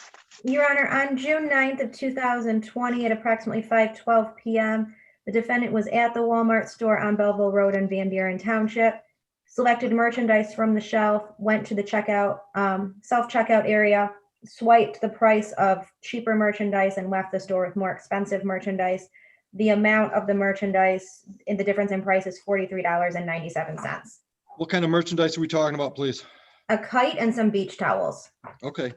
It was if I may speak. Okay, hold on. Do you want to tell me what happened, or do you want to plead no contest?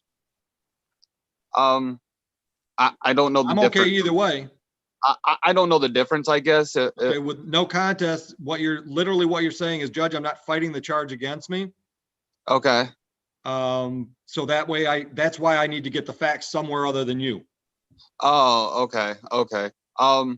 I mean, I'm not a bad person. Let's do it this way. Let's do it Okay. this way. Is there anything you want me to consider, Mr. Blaze, before I set the terms of your sentence? Yes, Your Honor. When they fixed the mistake that happened, because I had my kids with me, it was just, a little discombobulating. They end up giving me back $40-something. Like I overpaid by $40-something. Like they gave me that back. So like it wasn't like I spent over $100. It wasn't like I was deliberately trying to do anything that was wrong. And the items that were scanned, I end up getting money back at the end of it all. So it was kind of confusing. Like I understand, obviously, a mistake was made somewhere, whether it be by me or by whatever the case is. But I mean, I don't know, like I've never been in trouble and got money back, like I don't Ms. know. Manarino, I'm assuming the loss prevention report doesn't talk about any overpayment. No, Your Honor, typically, if there is merchandise though that they purchase and they don't leave the store with it, like stuff they legitimately purchase, I think that Walmart typically refunds those items and they don't take any of the merchandise. I believe I may have a receipt I can send in, but I spent over $120-something that day. Like I got a whole thing for the beach. I got food, like stuff to go on the boat. Like, okay, so here's what. Go ahead, Ms. Manarino. Your Honor, there is video of this incident that apparently we do have in evidence at the police department. If Mr. Blaze wants to adjourn this, I can look into it, review the video, and see if what he's saying is accurate, and then make a decision on how we move forward from there. Understand, Mr. Blaze? I understand, but I'd like to finish everything as soon as possible. Now, with this, Hold on. Here's what I'm hearing, and it's not making sense to me. What I'm hearing is a guy that thinks the mistake was made by the store is still willing to put himself at risk for a 93-day misdemeanor. Oh, that makes no sense to me. No, I didn't mean that. I didn't Well, that's mean what that. you're telling me. That's what you're telling me. What you're saying is you want to go forward today with your plea, even though the prosecutor wants to review the tape to see if maybe she wants to dismiss this because the mistake was not yours. Oh, I was confused. I'm sorry, Your Honor. I hope I'm so. sorry. All right. Yeah. So are you okay with adjourning this until December 3rd to give Ms. Manarino a chance to look into this? Yes, Your Honor. Because I know Ms. Manarino, if she confirms your story, she's going to dismiss this ticket. Okay. Okay. All right. So on the misdemeanor retail fraud, we'll adjourn this to December 3. All right, I'm gonna put you on a personal bond on that file. Raise your right hand. Do you swear or affirm and acknowledge the debt payable to the court in the amount of $1,000 if you don't zoom in with us on the 3rd? Yes, Your Honor. All right. So I'll enter a not guilty plea for you on that one. And that takes care of that file. Let's talk about the other one, which is the speeding ticket from Romulus dated May 22, 2014. Oh God, that was a long time ago. Yeah, back then you were living in Liberty, actually. Liberty Center, Liberty Ohio. Center, Ohio, yeah. So that file's got a total due of $334. Can we get you set up on some kind of payment plan on this one? Yeah, can I start doing I can do $100 a month until we're paid off at the Start end, when? the very last day of the month, starting in November, because that's when my commission gets. Yeah. Can I do November 27th? Because I like Fridays. Yeah, Or do you want November 27th will work. Okay. All right. Now And I want to may confirm, pay all of it if I make enough. we'll always take money early. I believe that. So let me confirm some info with you. You're on Parkwood now? Yeah, Parkwood. Phone number? 419-360-9740. Email? Zach Blaze, ZACHBLAZE 8802 @gmail.com. All right. Any questions, sir? No, sir. No, Enjoy Your your Honor. day. I have, Thank you. Judge, before Go ahead. he leaves, I Hold have on, one Mr. Blaze. Okay. Ms. Manarino? Your Honor, this was another one of those cases that came in during the pandemic where Mr. Blaze was not processed at the police department. I did send an order for fingerprints to the court this morning. We'd ask the court to honor that order. Could we wait and see what's going to happen with this file? Yes, that's fine. Yeah. All right. So Mr. Blaze, if she dismisses it, you won't have to be fingerprinted. If we go forward with the plea, I'm going to have you fingerprinted. Understood? Okay. All right. Any questions, sir? No, Your Honor. You're all set.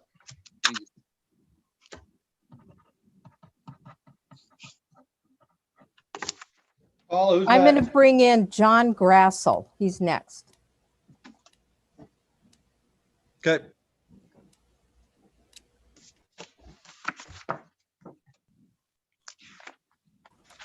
Mr. Grassel? Mr. Grassel? He's been opening 2 sessions at a time, so this is the only one we have open now. Yeah, and I don't have a phone number for him. All right, I'll put him back in for a few. Oh, here he is, Mr. Grassel. His audio's not connected, Judge.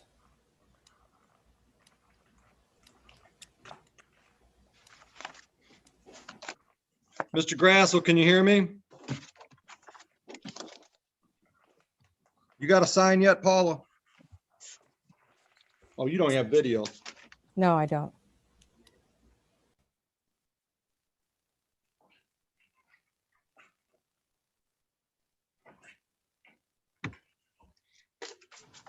All right, remove him. Maybe when he comes in, he'll catch the audio button.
Ms. Hammond? Melissa Hammond.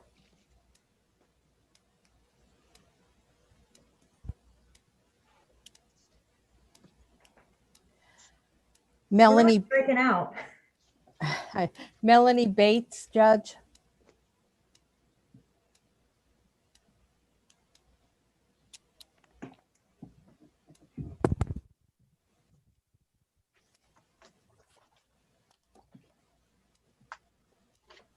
Good morning, Miss Bates.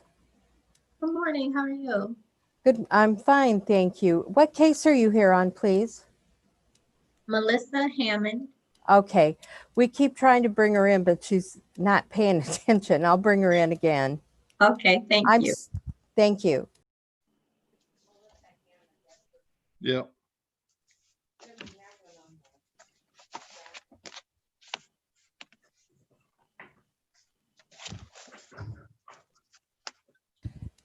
Do you have a number for your client? Yes, I can give her a call. Please do. Counsel, Okay. if we can't get her on Zoom, we'll just put her on your speakerphone. We can probably take care of it that way. Okay. Why don't you give her a call then and put her on speaker? Okay.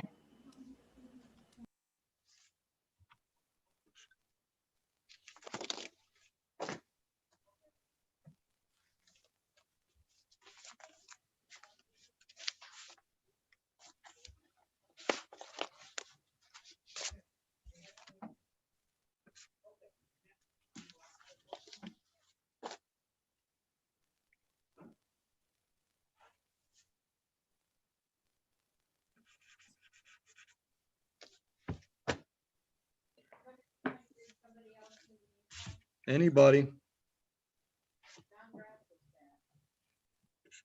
Twice. Yep.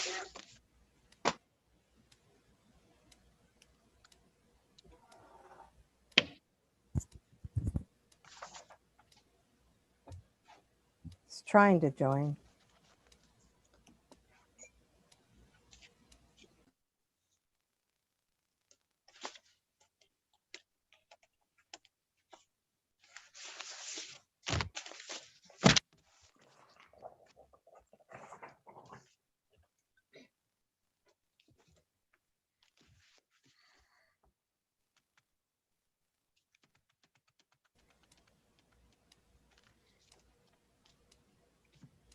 I'm sending her a text right now. She didn't answer. Thank you. You're welcome.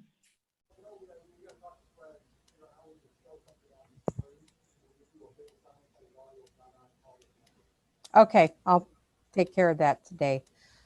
Mr. Grassel? Mr. Grassel? Yes, ma'am. Okay, he's on. Mr. Grassel, can you hear me?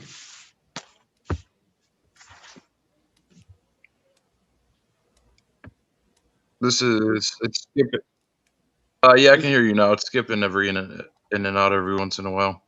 All right, my name is Brian Oakley. I've got a file here with your name on it from August 4, 2020. The charge is disorderly person, carries a possible penalty of up to 93 days in jail, up to $500 fines plus court costs. Do you understand that? All right, Mr. Grassel, can you hear me now?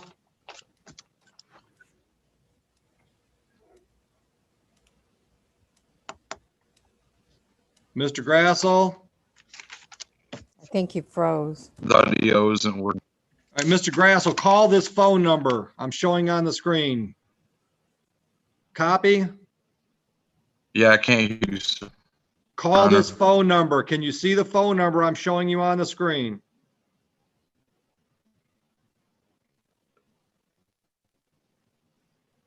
Can't hear what you're saying. Can you see? Remove him.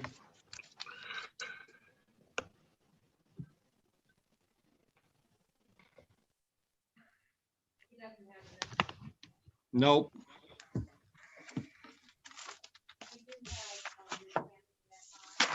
Judge, I do have a phone number on the police report for him. Read it off. Paula can try him.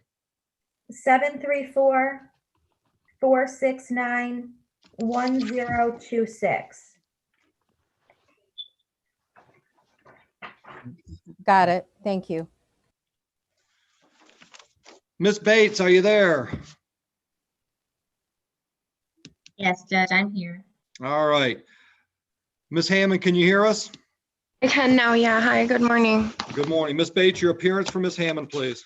Good morning, Your Honor. Melanie Bates, standing in for Randall Upshaw, appearing on behalf of Ms. Hammond. All right, counsel, just so you know, we don't have an appearance in the file yet. Oh, okay. I'll make sure to get one over. Thank you. Miss Manorino is also joining us. Where are we at on this file, Miss Manorino? Your Honor, we would amend the original charge to failure to report the accident. There, I believe, is an outstanding issue regarding the restitution. I'm not sure if Miss Bates has been in touch with the owner of the sign that was struck. I know there were some discussions with, I believe, her prior counsel before the charge was issued. We have not, and what we've done is we wanted to get the police reports. I think our office sent out a request for a discovery order. I haven't seen any request for discovery, but I'm happy to have it sent over to you. Okay. All right, so let's do this. Would you waive formal reading, Miss Bates?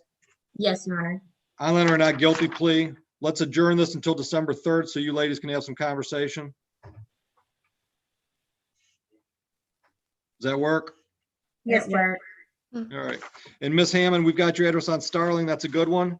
Yeah, yep. Can I have a phone number? 734-383-2224. All right. Anything else, ladies? Nothing. What time on December 3rd? The clerks will send out a notice for time, Miss Bates. Okay. In the meantime, I'll put Miss Hammond on a personal bond. Miss Hammond, raise your right hand. Do you swear or affirm and acknowledge the debt payable to the court in the amount of $1,000 if you do not cooperate with Miss Bates so we can have a meaningful transaction on the 3rd? I do. Have a nice Yep. day, ladies. Thank you. Thank you. You too. Thank you, Your Honor. Any luck with Mr. Grassel, Paula? He wouldn't answer the phone, but he did come back in on the video. So, We'll try him one more time. all right.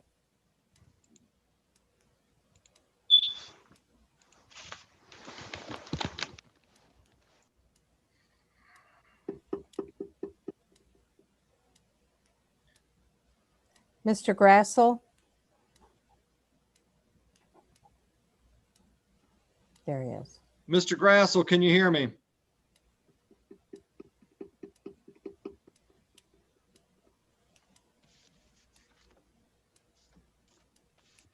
Volume's not working. Mr. Grassel, shake your head if you can hear me.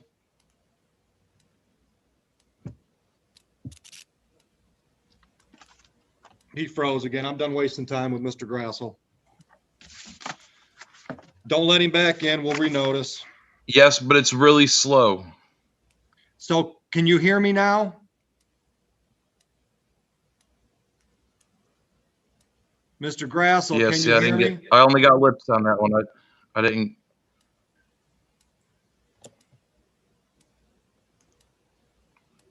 It keeps breaking up. Mr. Grassel, do you have me on your video screen? Yes, I do, sir. Yes, I do. Call this number. Okay, hold on 1 second. Call 7. All right, hold on 1 second. I'm taking a photo of it right now. Hold on. Let me see. Text now. Call 734. I'm sorry, sir. I don't know why this is breaking up like this. 734-941-7034. Thank you. Kick him out, Paula.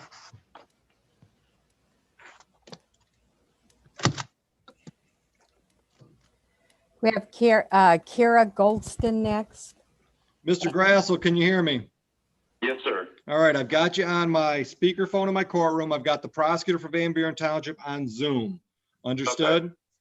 I've got a disorderly person file with your name on it from August 4. The charge carries a possible penalty of up to 93 days in jail, up to $500 fines plus court cost. Understood? Yes, Your Honor. All right, before I lose you, give me your phone number. 313-306-6810. All right, Miss Manarino, is there an offer on the table for Mr. Grassel to, is it Grassel or Grassel? Grassel. Offer for Mr. Grassel to consider? Yes, Your Honor. If he pleads guilty to the disorderly person charge, we ask the court take that under 771 for 6 months.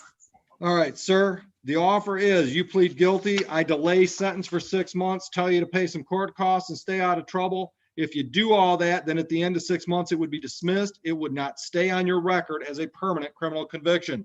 Do you understand the offer, sir?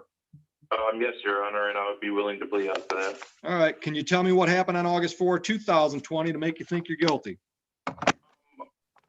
Honestly, I don't think I was stepped over the boundaries. I was just being yanked out of the car by my drunk ex-girlfriend at the time. I told her I didn't want to stay at the location we were at. She already drove there and wouldn't even drop me off at our apartment on the way. I ended up calling. Officer Hayes showed up with his partner. He sat down on one side of the road. I said, sir, I just called because she was trying to grab my phone out of my hand. She was trying to pull me out of the car on the side of the road. Then they started cackling across the street, and I yelled back to them if they would, shut up, basically. And he told me for that reason and the fact that he was driving me home because she was too inebriated. And then he drove me back to our apartment, which we had at the time, but we're separated now. And we all got tickets, but for some reason I've been in contact with her, and she never even received anything from the courts either. And I was the one that called needing help, to be honest with you. But I just don't want to make a big deal out of this. I'm sorry for wasting the officer's time. So, I mean. Okay, so I'm confused. What did you do that was disorderly? I don't really know, to be honest with you, other than to tell them to shut up so I could speak to the officer when he was trying to get my side of the story. But I just called because she was trying to rip my phone out of my hand and telling me to get out of her vehicle. Okay. After she drove us to her friend's house drunk, and I wanted to go home. Okay. And Officer Hayes was like, well, how are you going to go home? And I was like, honestly, sir, I have no idea. That was part of the reason I called you guys, is because she's trying to leave me on the side of the road here. I don't want to be at her friend's house. All right, so hold on just a minute. Let me hear from the prosecutor. Miss Manarino, do you have anything in the report that would allow me to accept a factual basis? Your Honor, it was 3 o'clock in the morning, and they were apparently, Mr. Grasso and Miss Wasp were arguing in the street, and that was verified by another neighbor. Okay, so it sounds like the disorderly person part was taking place before the cops even involved themselves with you guys. That sound right, Mr. Grassel? Yeah, I mean, I was just, yelling, get away from me, please don't try to, I was in the backseat of her car, like crunched up so she couldn't rip my phone out of my hand. Okay. And I was saying, get away from me, and such, and probably, a few curse words, and she was trying to yank me out of the car. Okay. I mean. I can accept your plea. I've got your address on Mark Street. Is that a good one? Yes, sir. All right. Are you working? Not currently because of COVID and everything. I'm high risk. I got heart issues and stuff. I haven't even drank since that night, to be honest with you. Where were you working before COVID hit? I worked doing precast concrete and for Little Caesars Arena. I mean, I've done all sorts of work. Used to be general manager at Domino's, was my most recent job before COVID. Okay. All right. Anything on your criminal history? Any misdemeanors or felonies? I got my record expunged 2 years ago. That's why I was kind of looking at just paying something and not having anything permanently on my record. Well, the offer from the prosecutor gives you that option. Yeah, I'll take it. All right. Court costs $300, 6 months, stay out of trouble, no new criminal offenses. If you move from the Mark Street address in 6 months, let us know where to find you. I can give you a due date for the $300, or I can set you up with a payment plan. What do you want to do? What would the due date be like? You tell me how long you need. Can you do it by November 27th? Gives you just over a month, or just under a month. Well, I'm only getting $360 something from my unemployment right now, so how about we just make 3 payments of how about 100, that would be great. You want to do 100 a month? Yeah, that works. Can you start on that November 27th? Yep, November 27th for first payment. Yep. All right. All right, your payment options are as follows. You can go on our website, pay it online. You'll pay some extra third-party vendor fees if you do that. You can mail it to the court. You can drop it in our Dropbox 24/7, or if you want to do a face-to-face transaction, you need to be here Monday through Friday between 9 a.m. and 2 p.m. Does that help? All right. Yes, yes, Your Honor. Any questions? No, sir. Enjoy your day. Judge, Give me somebody, Paula. I have Dakota Harden. It shows MIDC beside her. You want me to bring Jeff in too right away? Let's bring her in and see if maybe she's already talked to one of the attorneys that's in the waiting room. All right, she's on her way. Actually, Jeff's the only one we have left now, so bring him in. Good morning. Good morning, Mr. Harden. My name is Brian Oakley. I'm one of the judges at the 34th District Court. I've got a file with your name on it from July 10, 2020. The charge is operating while intoxicated. You've requested to speak to a court-appointed attorney. Have you spoken to anyone yet? I have not. They said Okay. they would. Okay. All right. So, Jeff, you want to do it with a phone call, or you want us to stick you in a breakout? With whom am I speaking to? Mr. Harden? Correct. Yep. We can do it. You want to do it in a breakout room, Judge? That's fine. Sure. Ms. Manarino, is there an offer on the table for Mr. Bowditch to discuss? Impaired. Okay. All right, Mr. Harden, we're going to stick you in a breakout room so you can talk to Mr. Bowditch today. Thank you. Thank you, Judge. You're welcome. You do that, Paul. I'll bring somebody else in.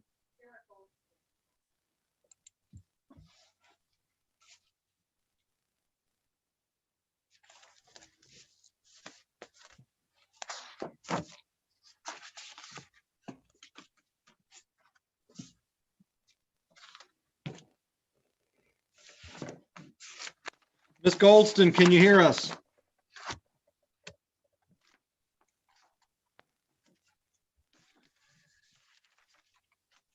Calling Kiera Goldston.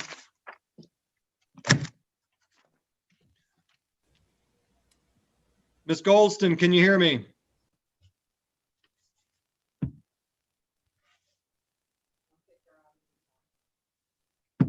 Ms. Goldston.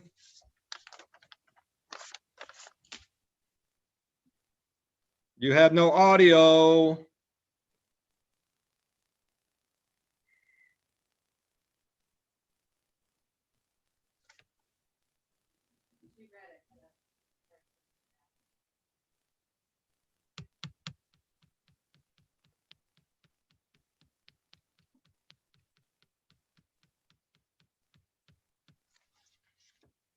You want me to bring in Michelle Harrison while she's figuring that out? Sure.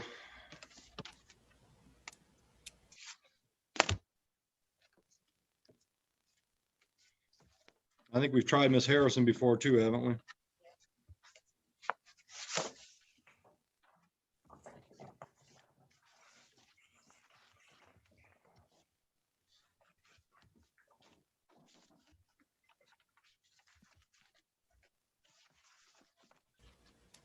Miss Harrison? Miss Harrison, you need to unmute. Angela, you got any phone numbers for these ladies? Not for Miss Harrison. Let me look for Miss Goldston.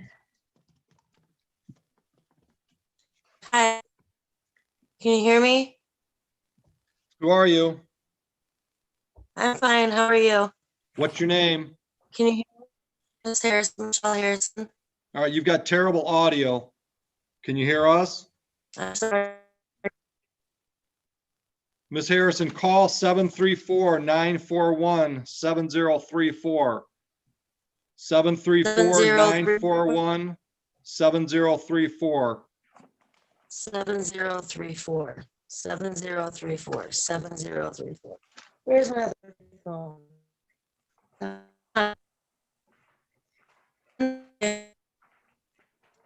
Judge, I do have a cell phone number for Miss Goldston. What's that, Angela? 313-544-8047. 80 what? 47. Hold on a minute. Paula, get rid of Harrison. I'm sorry, 941.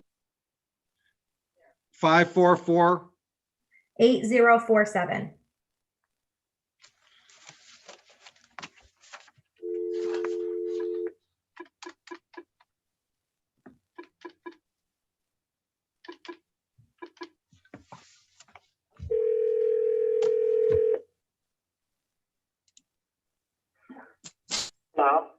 Kira Goldston, please. 1 second. Hello? Ms. Goldston, my name is Brian Oakley. I'm one of the judges at the 34th District Court. I've got you on my speakerphone in my courtroom. I've also got joining us on Zoom, Angela Manarino, who is the prosecutor for Van Buren Township. Do you understand that? Yes. All right. Ms. Manarino, is there an offer on the table for Ms. Goldston to consider? Yes, Your Honor, we would amend the misdemeanor charge to failure to report the accident and dismiss the civil infraction. Okay. Ms. Goldston, you're currently charged with a civil infraction, violation of graduated license permit, and a misdemeanor failed to stop or identify after a property damage accident. That one has some points with Secretary of State. It's up to 93 days in jail, up to $500 fines plus court costs. The prosecutor is offering to reduce that to failure to report an accident, which has 0 points, and it's up to 90 days in jail plus fines and costs. Do you understand that? Yes. If you plead guilty to the added charge, the prosecutor wants me to dismiss both the civil infraction and the more serious misdemeanor charge that was issued to you on July 5th. Do you understand the offer that she's making? Yes. Do you understand your rights and the options those rights give you? Yes. Are you prepared today to go forward without the benefit of an attorney that represents you? Yes. Do you have enough information to make a decision on the offer that is being made by Ms. Manarino, or do you need more information or more time to consider that offer?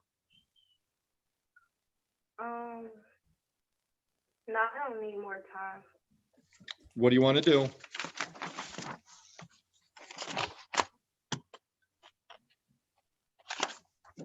Ms. Goldston, what's your decision? I'll just pay the tickets, I guess. All right, you want to take the offer from the prosecutor? Is that what I'm hearing? Yes. How much did you say it was again? I haven't gotten to that point yet. Oh, okay. So you're going to plead guilty to fail to report an accident, is that correct? Yes. So were you involved on July 5, 2020 in a motor vehicle accident in Van Buren Township? Is that a yes? Yes. And did you fail to report that accident as required by law? Yes. All right. I'll accept your plea and dismiss the other charges. Parkwood address, a good one? Yes. All right. And you're working, going to school, what do you do? I go to school. Where at? Delville High School. Junior, senior, where you at? Senior. What's your overall GPA, cumulative? Probably like a 3.0. What are you doing next year, do you know? Going to college. I just don't know exactly where yet. All right. Anything else you want me to consider before I set the terms of your sentence? No. All right. Fines and court costs on this file, $300. I can give you a due date, or I can set you up with payment plans, like a weekly, bi-weekly, or monthly payment. Can you set me up with like a payment plan? How much? How often? When can you start making payments? I can do, what did you say the options were again? Monthly or weekly? Yeah, you want to just do $50 a month payments, and you can always pay extra if you want to? Yeah, I'll do that. When can you start? Is it like a certain day I have to start? Yeah, you pick it though. I like Fridays. You want to start November 6th, November 13, November 20? How far out do you need to go? I can start November 6th. That's next Friday. Okay, yeah, I could do that. Okay. How would I pay? Like, I'm going to give you those options. You can pay it online, but it'll cost you more money because we use a third-party vendor to process that payment. You can drop money orders or cashier checks in our drop box at the court 24/7. And Monday through Friday between 9 a.m. and 2 p.m. you can pay in person at the court. Do you understand that? okay. Any questions for me?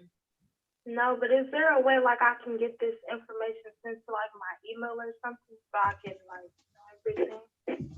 You want me to email you the payment plan? Yeah, and like Give me your email. times like KEKEG0418@gmail.com. So it's KEKEG0418@gmail. Yes. All right, so we'll send you the payment plan. Anything else? No, that's it. I'll make a note on that. You're all set.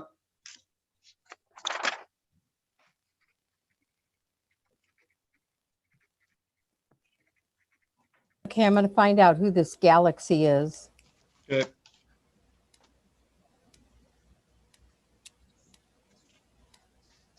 Good morning. What's the name of the case that you're appearing on? Ma'am?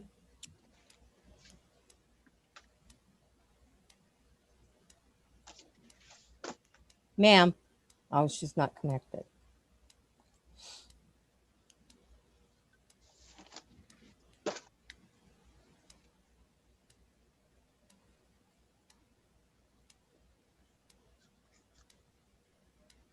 All right. I'm going to bring in Sierra Gurney. Okay.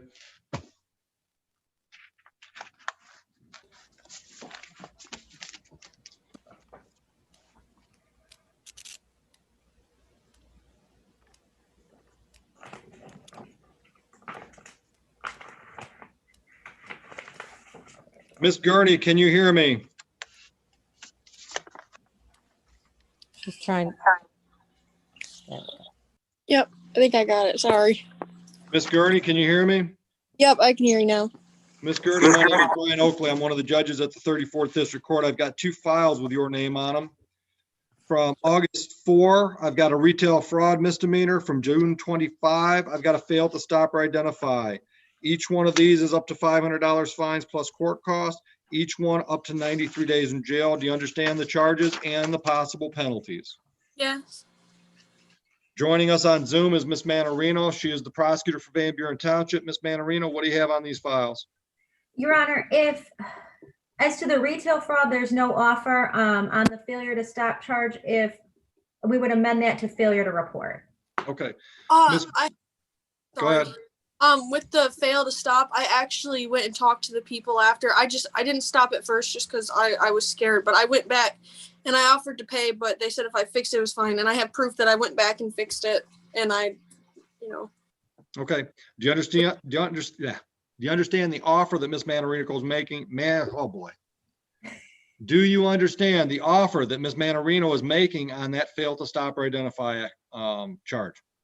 If you plead responsible to the added charge of fail to report, that won't have any points with Secretary of State. It's still a misdemeanor, up to $500 fines plus court costs and up to 90 days in jail. But if you plead to that, she'll ask me to dismiss the more serious fail to stop or identify. Do you understand that offer? yes, Okay. And do you understand your rights and options? yes. Do you have enough information to make a decision on that offer today?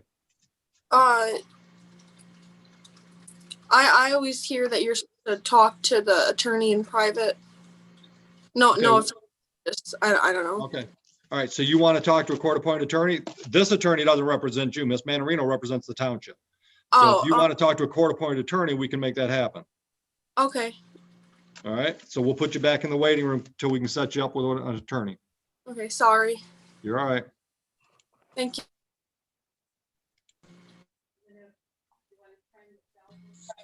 Do we know who that? No, I'm done with Michelle. Do you know who that Galaxy is? Let's talk to Carol.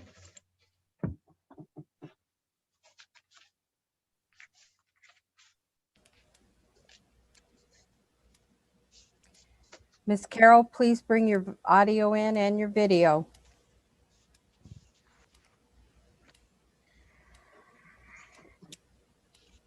Good morning, Miss Carol. We obviously need better information on our notices. We need to put on there, you have to make sure your audio is working.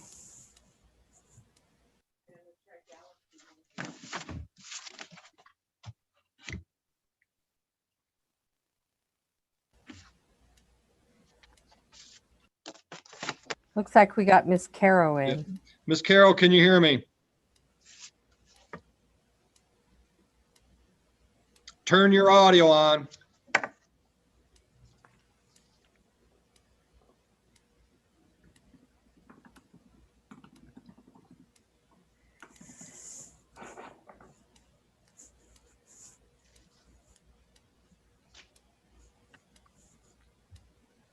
Okay, here we go. Ms. Carroll, my name is Brian Oakley. I'm one of the judges at the 34th District Court. I've got a file from July 13, 2020 that charges retail fraud. That is a misdemeanor. It carries a possible penalty of up to $500 fines plus court costs and up to 93 days in jail. Do you understand that? Yes. Understanding that, how do you wish to plead today? Oh, understanding that, let's hear from the prosecutor. Ms. Manarino? There is no offer on this case, Your Honor. All right. Ms. Carroll, you can plead guilty to the retail fraud today, or we can set this case for trial. Do you understand that? Yes. All right, what do you want to do, ma'am? Just guilty. Understand if you plead guilty today, this goes on your record as a permanent criminal conviction. Yes. All right. On July 13, 2020, did you try to take some merchandise from a store in Van Buren Township without paying for it? Yes.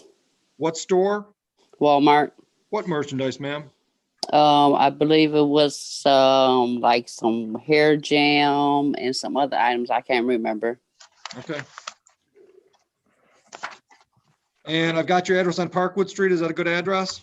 Yes, 9056 Parkwood. Yes, ma'am. Do you have a phone number for us? 734-410-0254. 401-0254? Yes. 734. Yep. And do you have anything on your criminal history? Prior arrests for felonies or misdemeanors? Just, you know, I had some prior retail frauds like back in like 80s and or probably like early 90s. Are you working? No, I'm on disability. All right. Anything you want me to consider before I set terms for you? Sentence terms. No, that's yeah. All right. All right. I've accepted your plea. Sentences, fines, and costs total $500. I can set you up with a payment plan if you want to make monthly payments or bi-weekly payments, however you want to do it. Tell me how much, how often, and when you can start.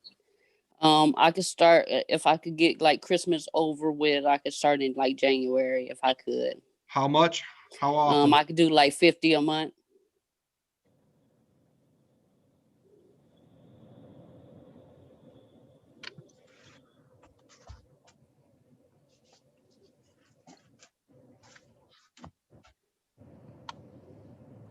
All right, we'll start you the first Friday in 2021. The first Friday, okay. Any questions, ma'am? No, that's it. All right, you're all set. Thank you. Jeff, when we're done with Mr. Harden's file, we've got another young lady that needs to talk to you. The offer is dismiss the civil infraction and the fail to stop an ID if she pleads to fail to report. Thank you, Your Honor. We'll put her in a breakout room with you. Her name is Gurney, G-U-R-N-E-Y. Too, Judge. Pardon me? There's a retail fraud charge too. There's the traffic and the retail fraud, two separate. Right, and the retail fraud with no offer on. Correct. So it's to plead on the nose to retail fraud. And reduce to fail to report, dismiss, fail to stop an ID, and a civil infraction. What's the civil infraction? I don't think that one has a civil infraction, Judge. No, I'm confusing that, Jeff. Just retail fraud and fail to stop an ID. I'm confusing that one. So as to Mr. Harden, where are we at, Mr. Bowditch? Your Honor, Mr. Harden wishes to take the mercy of the prosecutor, but he doesn't want to, he can't plead guilty, Your Honor. It would have to be a no contest plea.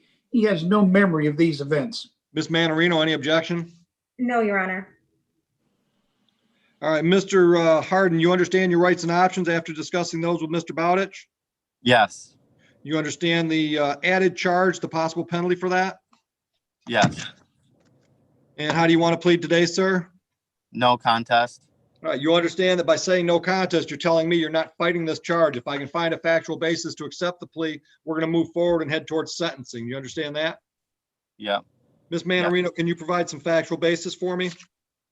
Your Honor, on July 10th of 2020, Van Buren Police Department were looking for a vehicle that had previously been involved in a single car accident in Sumter Township. They located that vehicle. Mr. Harden was the operator of that vehicle. And at the time, Mr. Harden had benzodiazepine. I'm saying that right? Close enough for me. Yeah, a controlled substance in his system while he was operating the vehicle. All right. Mr. Bowditch, are you satisfied? Yes, Your Honor, satisfied. I am. Mr. Dakota, I'm going to accept your plea to the added charge. I'll dismiss the original. I'm going to refer you to our probation department now. They're going to contact you and set up a Zoom interview. Based on that interview, they'll do a report and recommendation of sentencing. You'll get a chance to see that. You'll get a chance to talk about that with Mr. Bowditch, and then you two and I will have another discussion for a sentencing date. We'll all be able to discuss that report and anything else you two gentlemen want me to hear before I set the terms of sentence. Do you understand all that, sir? Yes. All right. Your address on South Miami is a good one? Yes. Address or phone number, please? 734-383-3717. And do you have an email? Yes. D period Harden, Harden 0315 @gmail.com. So it's D.Harden 0315 @gmail. Correct.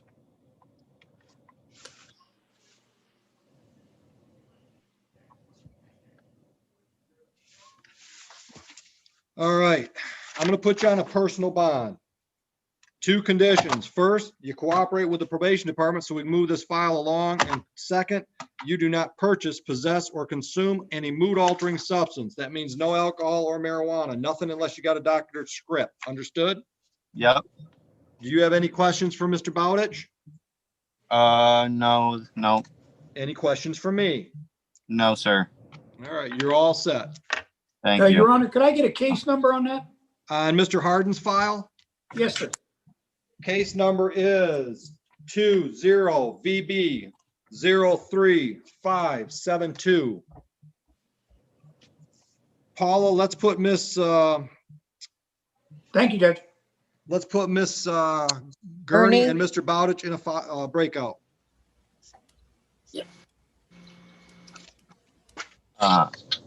Am I okay to leave?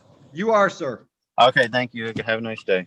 Angela, what are Miss Gertie's original charges?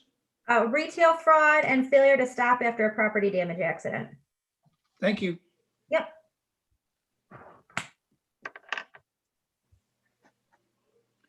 Paula, did we do Dominic Frazier? I think we did. Hang on just a second. What? Nope. No, that was Dominic Anderson that we did this morning, Judge. That was All right. Murray Duncan's guy, but he never Oh, showed. that we didn't actually do. Well, then I don't have a file for Mr. Frazier.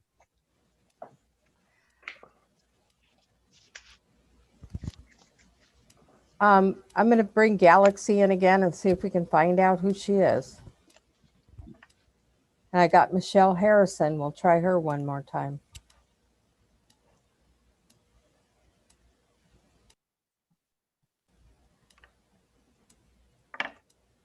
Galaxy S10e, please turn on your video and your audio.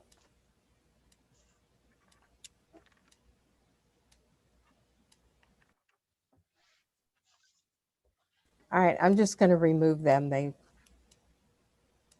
Yep. And then Michelle Harrison is back on, so she was supposed to call in, but Try it.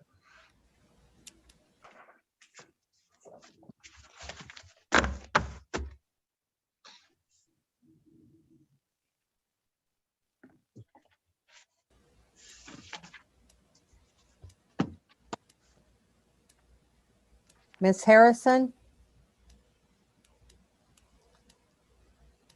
Miss Harrison?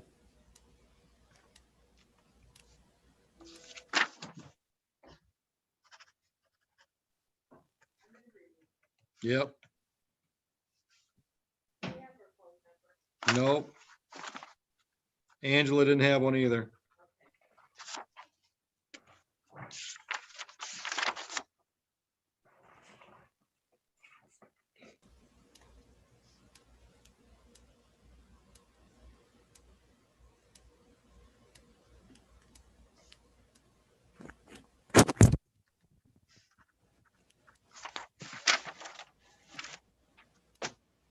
Galaxy's back in.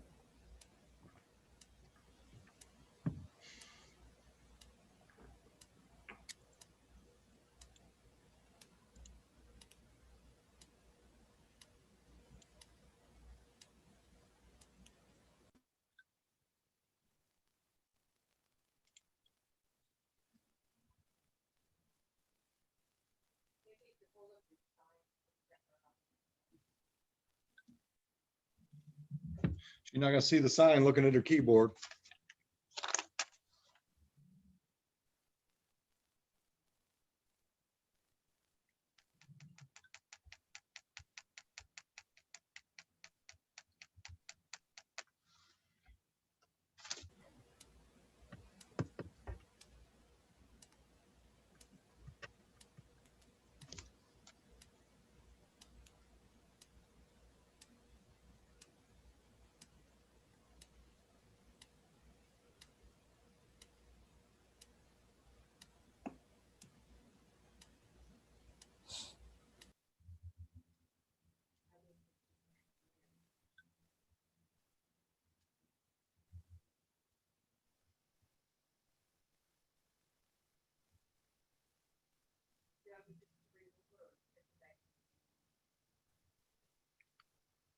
Remove her, maybe when she comes in, she'll catch it.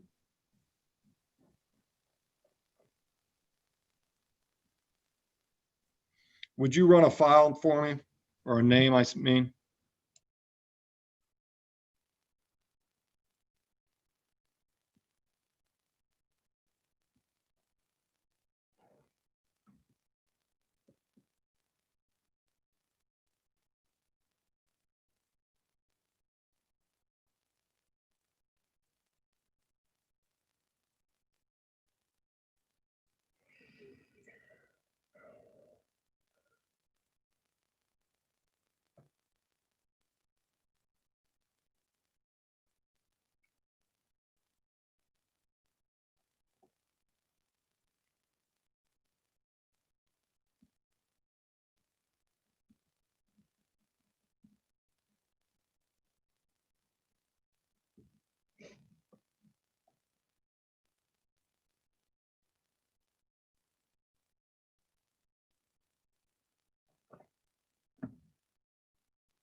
Ma'am, you need to connect your audio.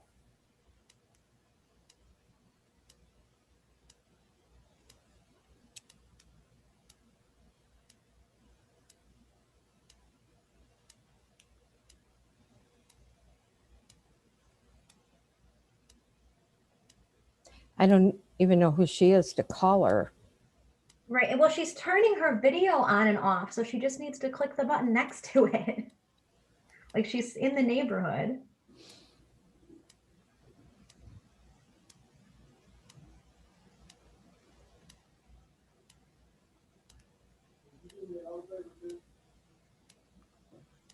Absolutely. She's Galaxy 10. I don't know what she's doing. Would you find out if our notice, free trial says if you're having trouble, call this number? Okay.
Did you see the sign when I held it up, Angela?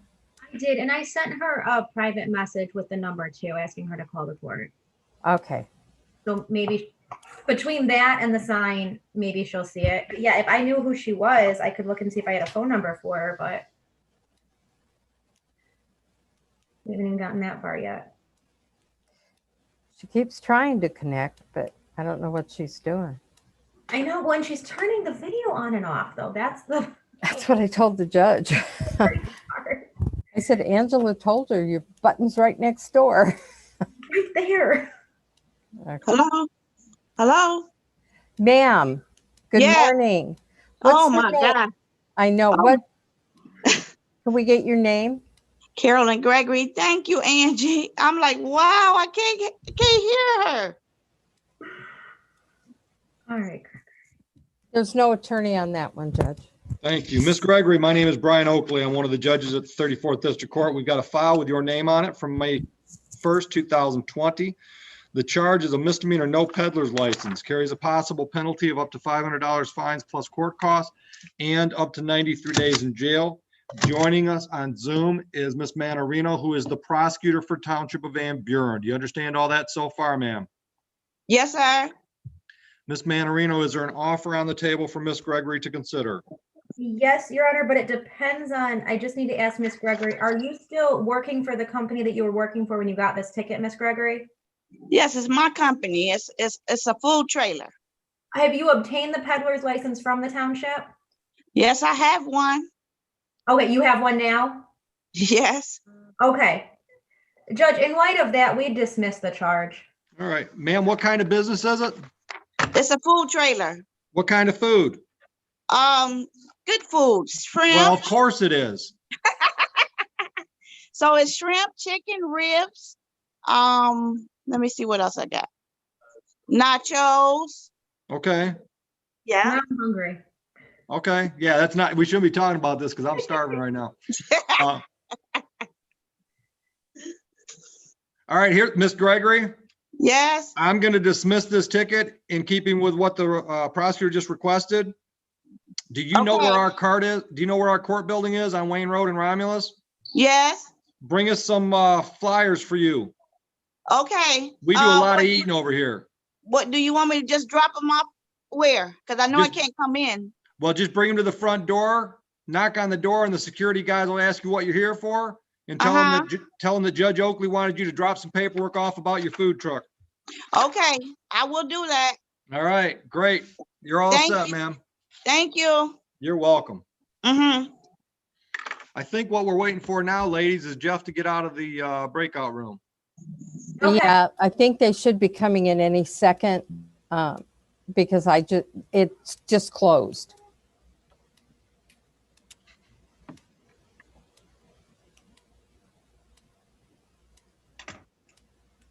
Nine seconds it's got.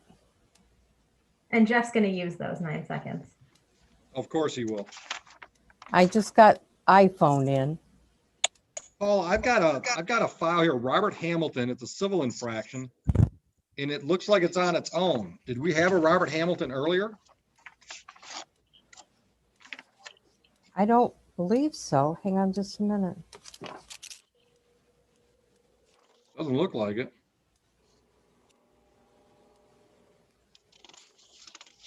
No, I don't see it. I don't see him on the docket anymore. I don't either. And I don't remember us doing them. So as soon as you're finished with Mr. Bowditch and his client, I'll see who the iPhone is. Thank you.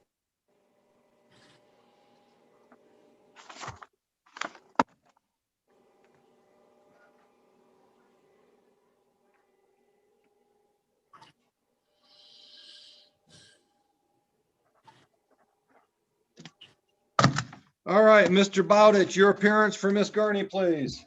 Your Honor, for the record, Jeffrey Bowditch, 45367, appearing on behalf of and with Miss Gurney. Your Honor, today's the date and time set for a pretrial in this matter. I've spoken with the prosecution. I've spoken with Miss Gurney. At this time, Miss Gurney wishes to take the mercy of the prosecutor. All right, Miss Gurney, that means you're going to plead guilty to retail fraud from May 4, and you're going to plead guilty to the added charge of fail to report an accident on June 25. Is that correct? Yes. And you understand both those charges and the possible penalties after discussing this with Mr. Bowditch? Yes. And you also understand your rights and options after discussing this with Mr. Bowditch? Yes. Are you pleading guilty to these charges freely and voluntarily today? Yes, I am. All right, let's start with the retail fraud. On May 4, 2020, did you try to take some merchandise from a store in Van Buren Township without paying for the merchandise? Yes. What store and what merchandise, please? It was Myers, and it was some makeup and some masks. All right, I'll accept your plea on that file. And on June 25, 2020, were you involved in a motor vehicle accident in the township? Yes. And did you fail to stop and report, or fail to report that accident as required by law? Yes. Mr. Bowditch, satisfied on that one as well? Satisfied, Your Honor. I'll accept the plea and dismiss the original charge. Ms. Gurney, are you still on Sadie? Yes. And do you have a phone number? Yeah. Go ahead. Oh, sorry. 734-883-9079. 883-9079? Yep. And how about an email? Do you have an email? Sierra Gurney. Okay. 2@gmail.com. Just the number 2? Yep. All right. Is there anything I should consider before I set terms of sentence? I think you know everything. All right. Looks like you're currently on a payment plan on another Van Buren state of emergency file. Mm-hmm. $50. Is that $50 a month? Yeah. First payment due in 2 weeks, the 13th of November? Mm-hmm. All right. Are you working? Yeah, I actually just got a job. Where at? Daycare. Full-time, part-time? Part-time for now. Okay. All right.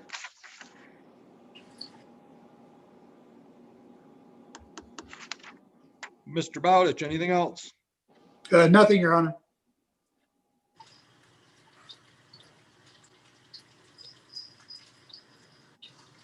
Your Honor, Ms. Yes. Gurney was not processed on the retail fraud charge. We would just ask that the court order that she be fingerprinted on that charge.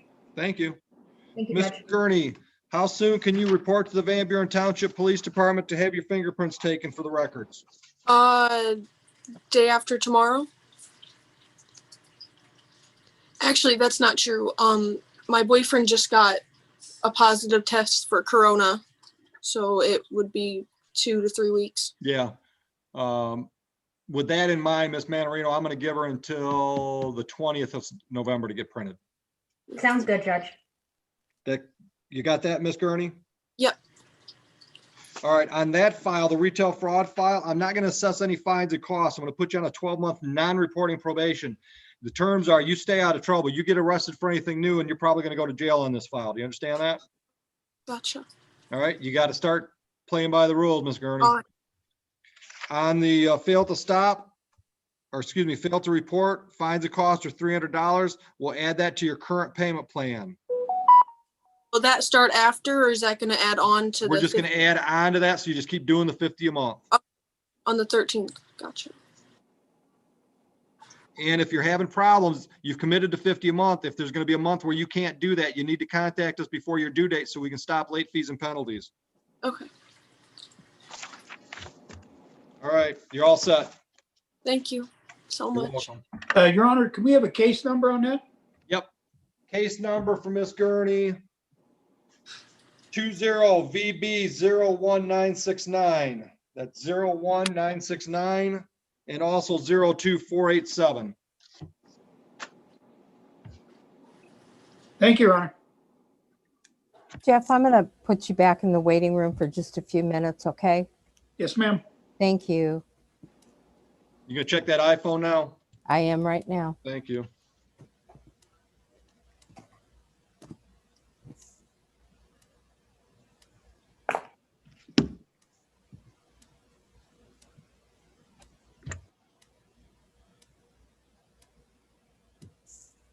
iPhone, you got to turn your audio on.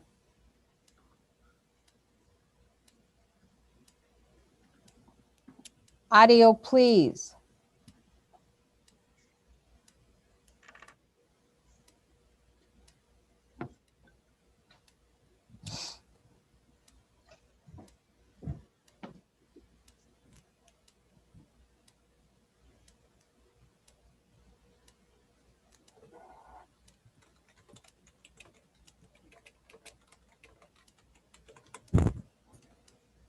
What TV did you want?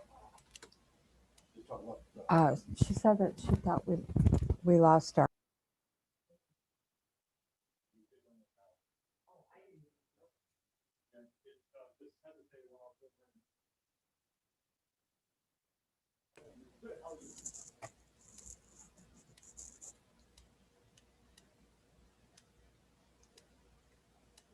Please turn. Good morning. Good morning. Can I get your name, please? Kendall Lee. I'm sorry. I think you said Lee. Kendall? Kendall. Okay, Kendall Lee. Yes. All right. Hang on just a minute and I'll get the judge in. Uh-huh. I'm just going to stick you back in the waiting room for Okay. 1 minute. Okay.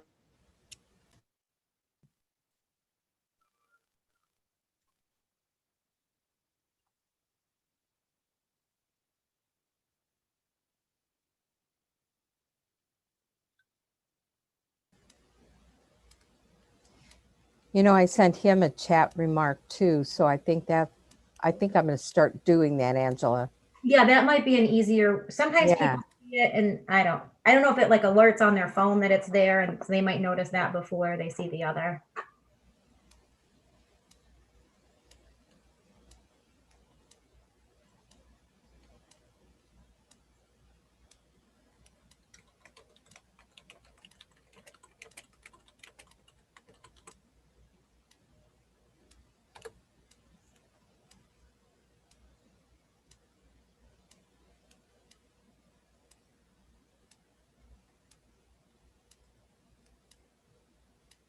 Miss Harrison?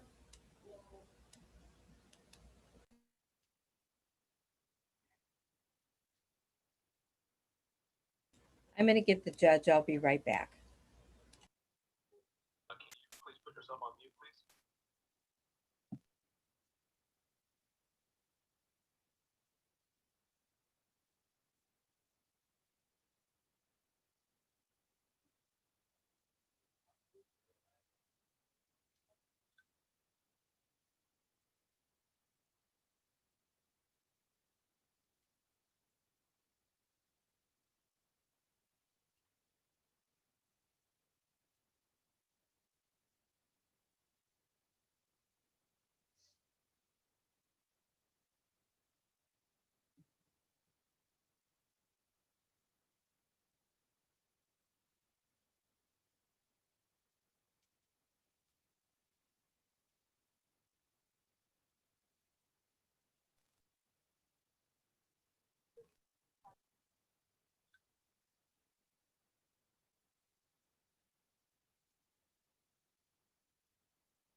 Angela, I just let Judge know we have Kendall Lee. He'll be Okay. here in a minute. I just got a message at my office from the attorney on Shannon Klusner saying that she wasn't able to log in this morning. Apparently, he said she doesn't have the technology to get onto Zoom. I don't know what that means. Well, why didn't he get on? That was, Benjamin Warbling? that was my question.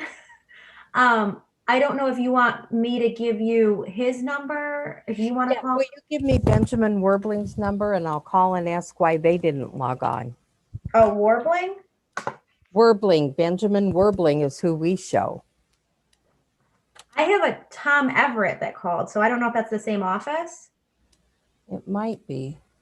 Well, do you have that number? Yep, it's 586-883-0780.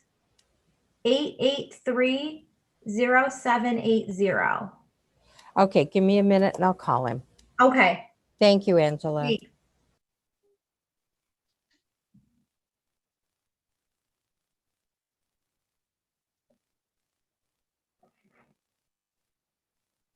I'm going to let Mr. Kendall know. Judge will be right in. Okay.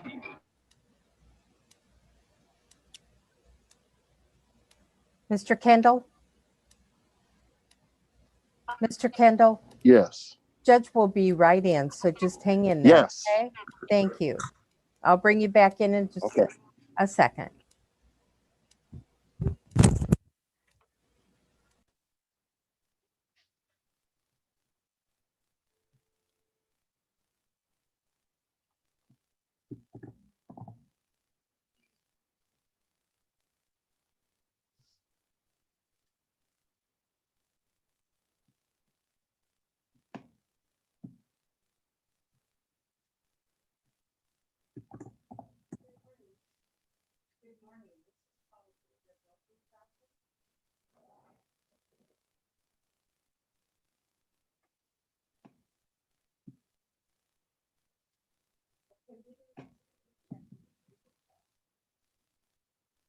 We didn't see you checking in either.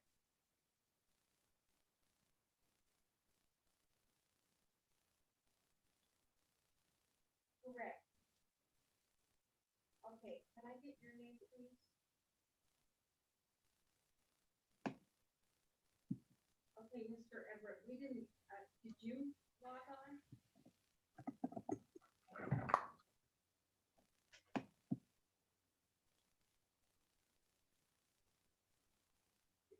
And you put it?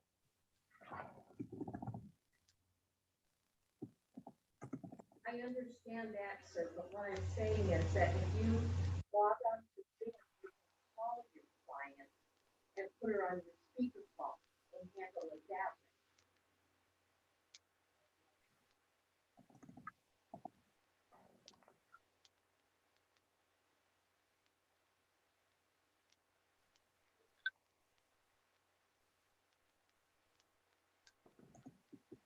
All right, I'll let Judge know. We'll probably go ahead and issue the warrant if nobody checks in at all. So we can get her on Zoom.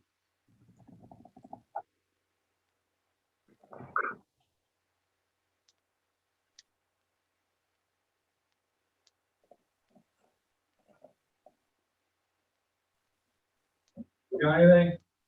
Yes, hang on just a minute. I got Judge here now, okay? Yeah, did you get my text? No. Oh, I texted you, said we got one. Kendall Lee is ready to go. He has no. What's the name? I'm sorry. Kendall Lee. I gotta tell you about this one first. The other Klusner, whose attorney is Benjamin Worley, texted Thomas Everett.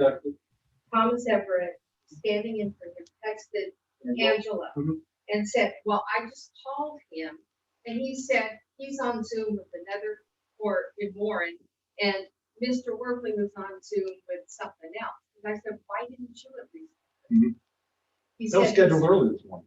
yeah, but he said his client doesn't have technology or anything else to check in. And he said, I can't even check in. So I said, you can call your client. Yeah, I so what are we give you gonna the do? number. He doesn't know what to do. Then just adjourn it. All right.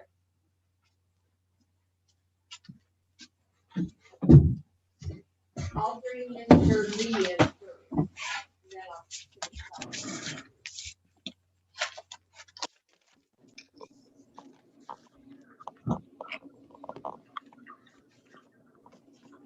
Mr. Lee, can you hear me? Yes, Your Honor. Mr. Lee, I've got a file here, charges retail fraud from April 22nd, 2020. That is a misdemeanor. It carries a possible penalty of up to $500 fines plus court costs and up to 93 days in jail. Do you understand that? Yes, Your Honor. Miss Manarino is joining us today. She's the prosecutor for Van Buren Township. Miss Manarino, what do you have to consider? There's no offer on this case, Your Honor. Thank you.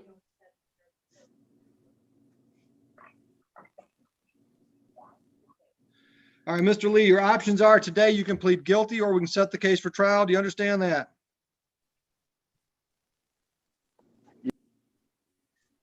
I didn't hear you. Yes, I understand, Your Honor. What would you like to do, sir? Plead guilty. Did you, on April 22nd, 2020, attempt to take some merchandise from a store in Van Buren Township without paying for the merchandise? Yes, Your Honor.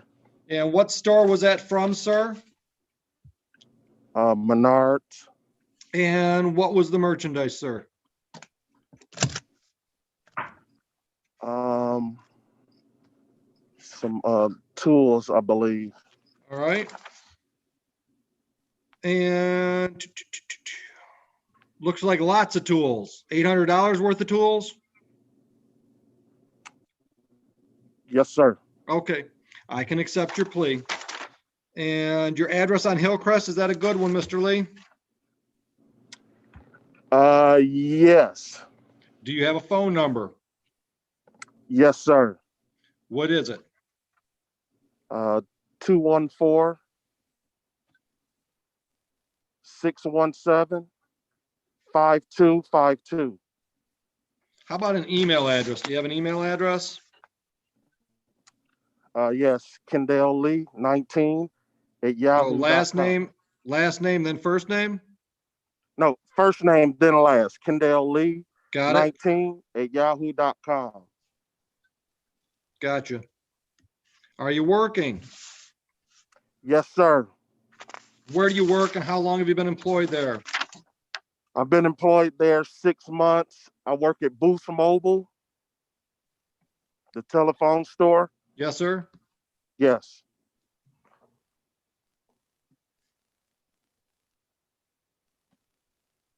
All right, one of the things I'm going to order is that you have your fingerprints taken by the Van Buren Township Police Department. How soon can you show up there for that to happen?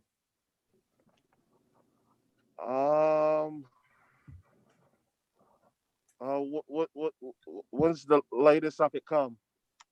How Monday or about, Tuesday? pardon me? Monday or Tuesday? Yeah, I can give you, how about if I give you till the 4th?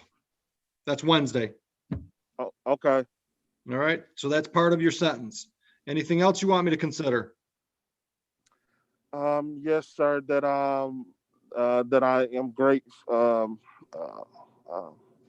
Very remorseful for what I attempted to do, and I greatly apologize. I will never come to that city again.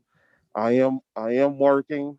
I've been working for 6 months. I've showed up there every day from 9 to 5, and I definitely have my head on straight. And at that time, I don't know what I was thinking. I was sick with COVID, and I don't. Hold on, you were sick with COVID and went to shop? Well, that's how I felt. That's how I felt. I thought I Okay. was sick. Yeah, Okay. but I wasn't diagnosed or anything. Oh, I got you. That- All right. I apologize. That's what I meant to. Excuse me. I thought I was sick with COVID, Okay. and that had nothing to do with me. Going in there Right. and Do you- and doing that. Do you have And, anything on your record as far as prior felonies or misdemeanors, any criminal history? Yes. Are you on probation or parole anywhere? No, sir. Okay, is there anything else, Mr. Lee, that you want me to consider before I sentence you? No, sir. All right, I'm going to put you on a non-reporting probation for 12 months. Stay out of trouble, no new offenses. Stay out of Menards, get your prints taken. Court costs are assessed in the amount of $500 total. I can do a payment plan or a due date. Can I do a payment plan, please? How much, how often, when can you start? I can start next week. $100 a month. All right, next Friday is the 6th. That work? So I would pay 100 on the 6th, correct? Yes, sir. Yes, sir. I can do that. How can Go ahead. I'm sorry about that. How can I pay that? I'm gonna give you all those options. You can go online and pay. If you do that, it's gonna cost you more than $100 because we have a third-party vendor that takes care of those transactions. You can send us money order or check. You can put a check or money order in our Dropbox 24/7 here at the court on Wayne Road in Romulus, or you can mail it to our address in Romulus. Those are your options, understood? You can also do a face-to-face transaction at our front door as long as you're here between 9 a.m. and 2 p.m. Okay, yeah, I'll find a way. I'll make sure I'll make sure I pay my fees, and I'll be done in 5 months. All right. Any questions, sir? Yes. Is there a way that I know I just got sentenced, and is there a way that I could get off early? Is there anything that I can do? Can I do? You can always make that request, sir. I'll always listen to somebody that wants me to close out their probation early. Not making any promises other than the fact that I'll listen to anything you got to tell me before I make my decision. Oh, let's just say a couple months from now, how would I do that? You could send a letter to the court. It's probably going to be the easiest way to get a response. Oh, a letter to the court. Okay, yeah, I just Okay. wanted to know, like maybe 6 months from now, how do I get in contact to Yep. possibly try to get off early? Send a letter is probably going to be the best way to do it. All right. Hopefully we're open by then. You can stop in, but I don't want to make any promises. Okay, no, very understandable. And then I need to come down and get my fingerprints, correct? Correct. Van Buren Township Police Department, which is on Tyler Road. Okay, Tyler Road. And one more thing. So I just come there and let them know I'm here to get fingerprints. Correct. Okay. And that's the 4th, correct? Correct. That's your deadline on that. The 4th. Okay. All right. Thank you, sir. Your Honor. Thank you. Just waiting now, Angela. Okay, sounds good, Judge.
Angela Yes, Paula. and Jeff, Judge said he's going to bench warrant everybody else, so we're done with the docket today. Okay, great. Thanks so much. You're welcome. Bye. Thank you. Nice seeing you, Angela. Yep.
Good morning, Mr. Hills.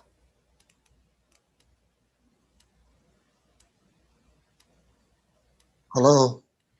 Mr. Hills, you were scheduled at 10:30. We've already completed the docket. Hello?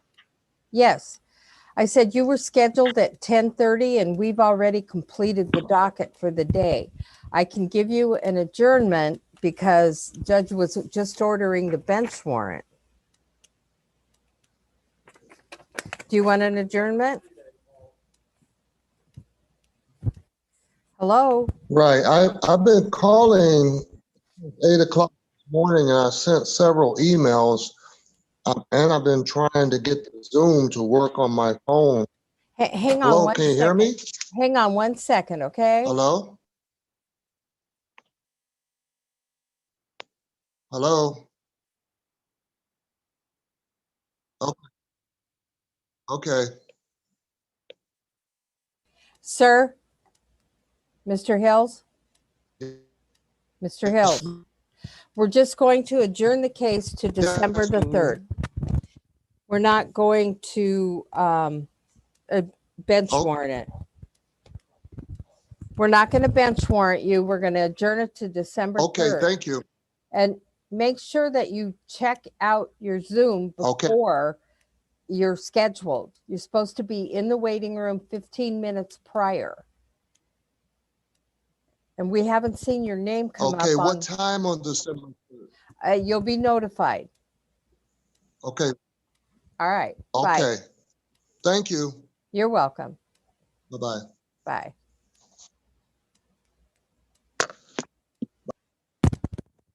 He hasn't been calling since 8:30.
I sent that email to that attorney, William Glenn, and I CC'd you so that he knew that you knew what was going on. Real quick, I'm leaving. Going to lunch?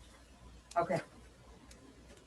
He is in federal prison. He has filled out a plea, but he's never been sentenced on that. I was gonna send it to the prosecutor. This one Judge Green had. She accepted his plea by mail, being fed time served. I just went down there to catch her about that one. So if I send this one to the prosecutor first. Just take his plea. Okay. You fill it all out? Actually, he just. No, this is all gotta be filled out. The plea went out. Okay, I've never done that, I'm sorry. Okay, we'll just fill out all of it, like what he's charged with, what possible penalty is, what the minimums are. He's checked guilty and signed. Right. Yeah, So but this I has was gotta just be gonna- filled out. You gotta fill that out. Okay. Otherwise, the plea mail doesn't do anything.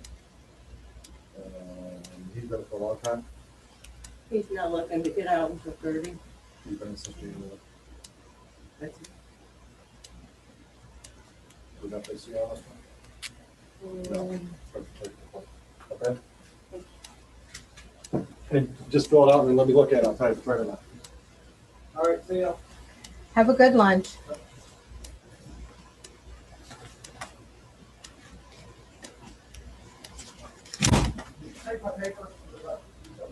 You did something with it. Probably left it out in court.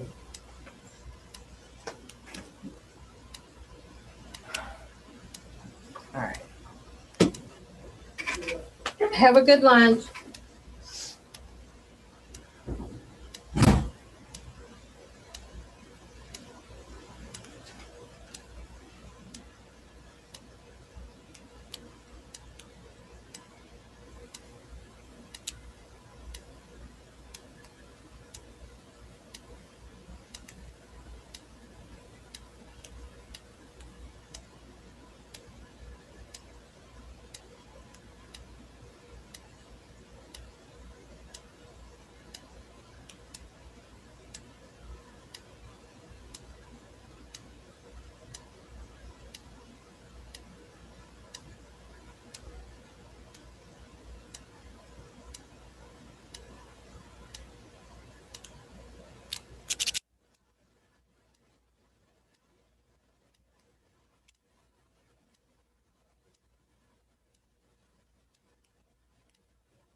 Thank you, honey. I'm just gonna set it on this couch, that way you won't get your wind blown from it.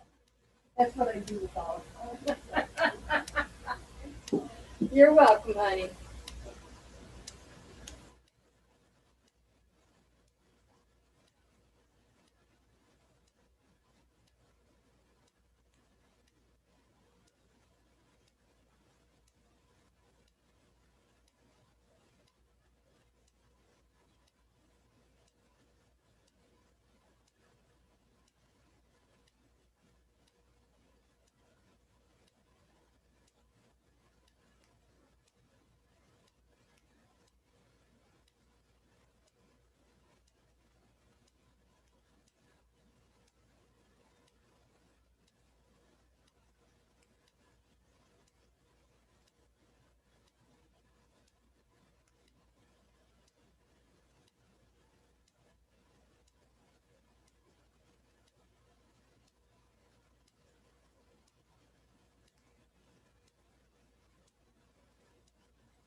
Pearson, I'm gonna hand you two documents, one marked 1 with a red sticker in the top, and one marked 2 with a red sticker. I'm gonna hand it to you, number 1 on top. Okay, yes, sir. Okay, can you take a look at that document, sir? Yes, sir. Are you familiar with what that document is? Yes, this would be the sale of the mobile home. And what's the date of the sale of that mobile home? 5/23/2019. So that would have been May the 23rd. May, I'm sorry, yes. So earlier you testified it was March. Do you recall, I mean, when did you buy the mobile home, sir? I actually bought it in May. Okay. Is that an accurate copy of the statement that you received when you executed the purchase of the mobile home? Yes, sir, it is. Does that bear your signature? It does. Does it bear anyone else's signature? No. Sir, is this, and so I move for the admission of people's proposed one.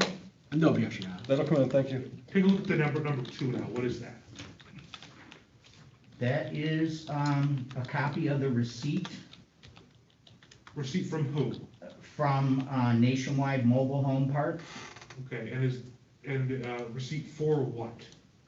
The full payment of the 2000 Redmond mobile home.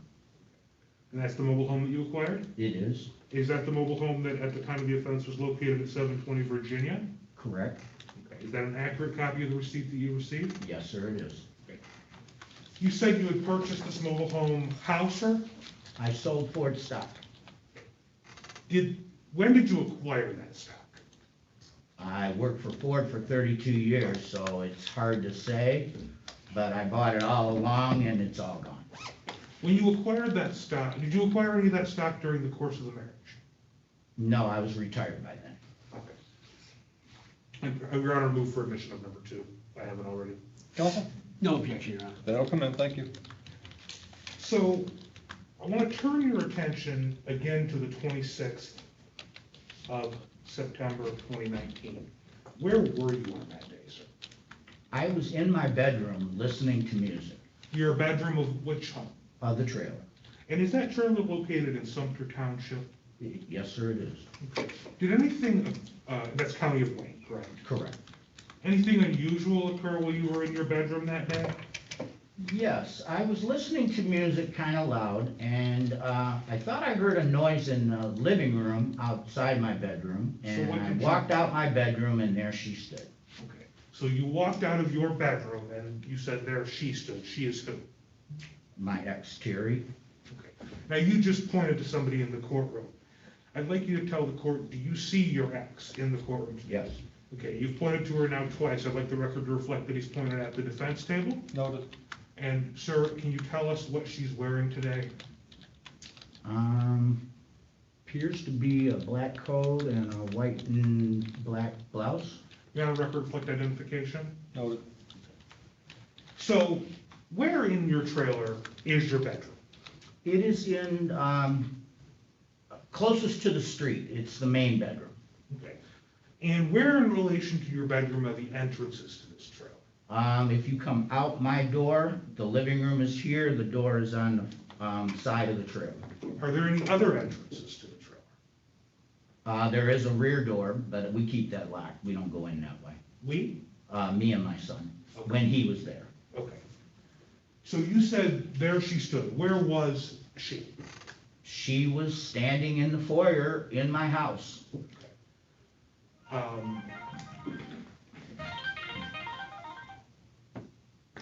Sorry. I brought that to show you something. Okay. Was she doing or saying anything? She said, can we talk? Okay. How far into your house was she? 3 feet. Was the front door opened or closed? It was closed when she came in. Okay. When you saw her standing there, was it opened or closed? It was closed. Okay. And how did you react to seeing her? I flipped out. I can't believe that she had a PPO out on me, which means she's scared for her life and she's at my house. We'll get to that in just a second. So what did you say, if anything? I said, what are you doing here? And you what- know you aren't supposed to be here. And what, if anything, did she say? She said, I just wanted to talk about the divorce. And I said, nope. And she walked out, and I decided, you know what, I'm gonna go outside and discuss this with her. Since she came to my house, I'm going to let her know I do not love her. I do not want anything more to do with her. I do not want her to come around me, stalk me, call me, threaten me, nothing. So after she left your house, what did you do? You said you went outside. I went outside, she had had a friend bring her because I knew the car and it had been spotted in the neighborhood. Did you see a vehicle there then? Yeah, she was in a white Charger, I believe, with her friend. Do you know this friend? No. Where in the white Charger was her friend positioned? She was driving, Terry was in the passenger seat. She being the friend was driving? Correct. And when you exited the home, what did you see, if anything, Mrs. Pearson did? She had jumped in the car and was trying to leave, and I said, oh, come back here a minute, I want to actually talk to you. If you're gonna come to my house, I want to talk to you. And how did she react to that? She pulled up and talked. She thought, I guess, I was gonna say something good, and her friend. I don't want to speculate to what she thought. I'm sorry, her friend noticed that there was no love lost. Okay. So how long did the two of you talk? Maybe 5 minutes. And where did this conversation take place? By the side of my trailer. Was it in the roadway, the driveway, where was it? There is no driveway, it was in the roadway. Did there come a time when she left? Yeah, when I finally said my fair share and her friend told her I don't think this was a good idea and we should leave. Okay. Have you since become divorced? I am. When did you file for the divorce? I guess let's put it this way. Did you file for the divorce before or after you bought the trailer? It would have been before. Do you recall exactly when you filed for the divorce? Okay, I'm sorry, can I just clarify? You bought the trailer prior to filing for divorce? Is that what you said? I'm sorry, I don't mean to. Yes, yes, because the divorce was in 2020 and the trailer was bought in 19. Well, there's several steps to the divorce and I know it was finalized. Correct. But when did you ask for it? When did you first file for it? I believe probably late January. And then, well, I guess that's it. You said you had gotten married in February, correct? Right. And you said that you had moved out very shortly thereafter. Yeah, within a week or so. Okay. Then there's two things that we're talking about that happened then. There was the buying of the trailer, which we saw the documents for. Right. And now I'm asking you, at some point in time, you filed for divorce. Correct. Was that after you moved out of the home with her? Yes. Okay. Was that before you bought the trailer? Or after you bought the trailer? Or do you not recall? I believe it was after the trailer. Okay. Where did you file for the divorce? I filed in city of Detroit. Okay. I believe. Murray did it for me, my lawyer. Mr. Duncan? Yes.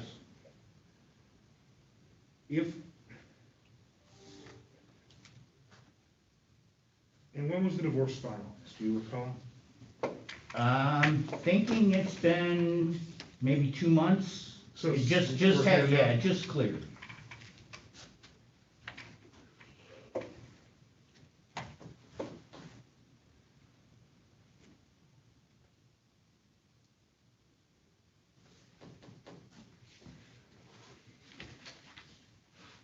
Was this the only time she had come to your home? I'm not real sure. Was this the only time you had seen her physically inside your home? Correct. You had mentioned a personal protection. Yes. Prior to this incident, had you been served with a personal protection? Yes. Okay. And who was listed as the protected party, if you recall? My ex-chair. Okay. And do you recall when you were served with that personal protection order? Not right offhand, but it's in that paperwork I brought to you. Just 1 second, Your Honor.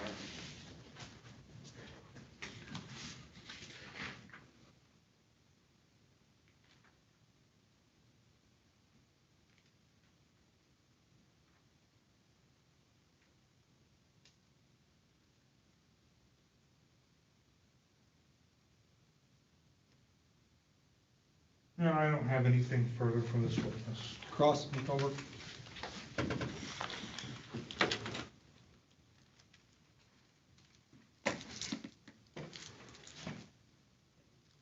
Yeah.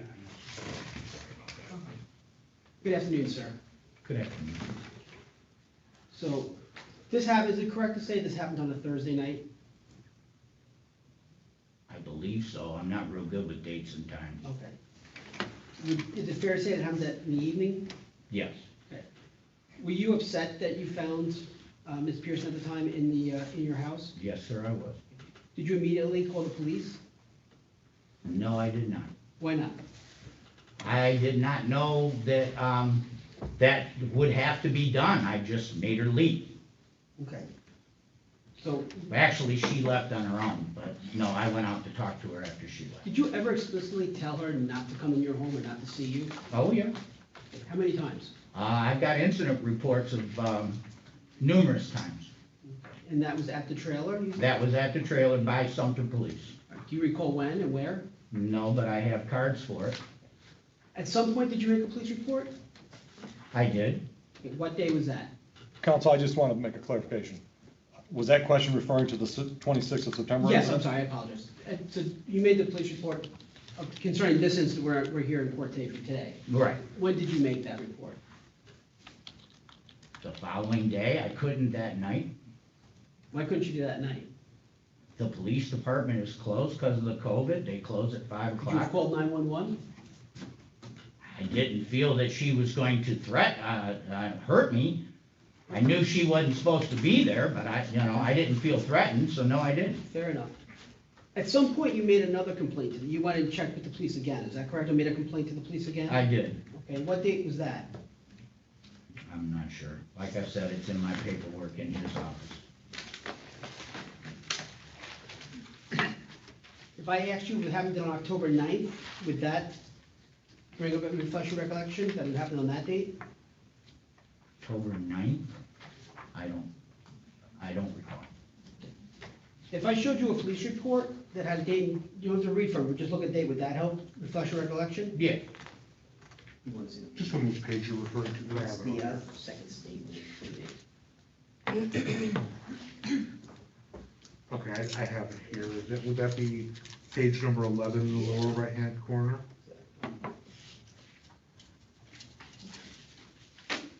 Yep, I have it, so I don't need you to share it with me. May I approach your honor? Sure.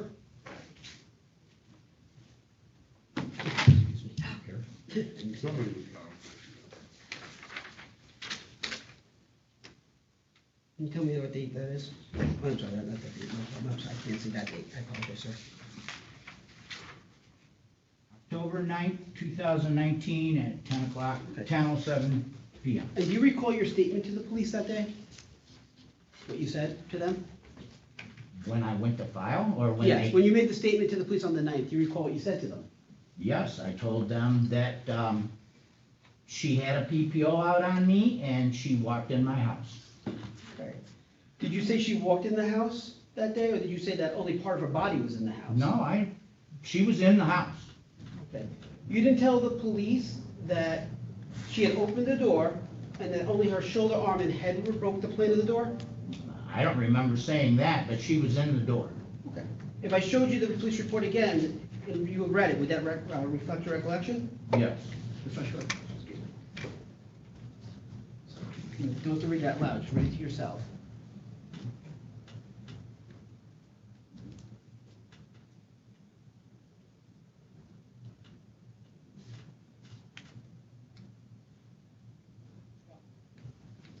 No, that didn't sound right, but I'll go with that. That's what you said that day? I guess. Well, don't guess, I don't want you to guess. I don't remember saying she was partially in the door, no. Okay. And counsel, I hate to interrupt, but just for clarification, are we still talking about what happened on 9/26? On the 9/26, yes. Thank you. We're referring to a statement that was made after the fact in talking about this. Thank you. So that statement that you said she wasn't at the time, wasn't actually in the house, just part of her body was in, is that correct? She was in the door, that's in the house, right? Part of her body, but because at one point you said Ms. Pearson was actually in your living room, correct? She was in the foyer, At the door, right It's in the you- foyer. it's That's a where whole- you come in the house, Right. that's the foyer. But her whole body was there, right? Yes, But in this statement, you said, no, that's not what happened. It was only your head, arm, and shoulder, correct? I don't remember them saying that, but yes, I Not them, did. you had to say that. Your Honor, we are talking about a police report not authored by this individual. So, I would object to him quoting from the police report because they're not this gentleman's words. It's an interpretation by the police of what he Fair said. enough, I'll move on, Your Honor. Thank you. After you had the confrontation with Ms. Pearson, you did have you did speak with her afterwards on the 26th, is that correct? Yes, I actually went outside to the car and talked to her. So again, you were never in fear or any worried about her, any violence, is that correct? Well, I didn't know. She had talked to some of my friends and mentioned possibly shooting me with a gun she had got. So I was concerned. Did you ever file for a PPO? I tried. They told me that she had one against me and that was not gonna fly. And that being said, earlier you said that you were not in fear, that's why you went outside, you didn't think she was gonna hurt you, but now you just said you were worried that she was gonna hurt you. Well, I knew what they had told me, but I didn't see her brandish anything, and I wanted to straighten her out about coming to my house. Okay. Was any part of the conversation positive? Not really. At some point, you had your mail changed from Miss Pearson's house to the trailer, is that correct? Correct. Did you change, when you changed the certificate, did you put it only for your mail or the Pearson family? It was it was just me. If you don't recall, I don't want you to guess. I don't recall. Okay. It could have been me and my son, because he was there at the time. Fair enough. Did you ever speak with Ms. Pearson about purchasing that trailer? No. Did you ever tell her you were gonna liquidate part of your Ford stock to buy the trailer? No. Well, you were married and when you were going through your divorce period, did you guys have a point where you divided up assets? Not really, no. You never discussed your retirement funds or stocks investments you had and none of hers? They said that did not come into play because we were only married a month. Fair enough. I have no further questions at this time. Mr. King, any follow-up? Just briefly. That statement that defense showed you, have you ever seen that before? No. Were those your words on it? No. No. Mr. Holmberg, any recross? Yes, and I'm good, Your Honor. All right, Mr. Pearson, you can step down. Watch you step on that ramp, sir. Hand those to me for the court, Okay. because they've been admitted, and then have a seat back where you were previously. I just have 1 minute, Your Honor. Sure. You got another witness, Mr. King? I don't.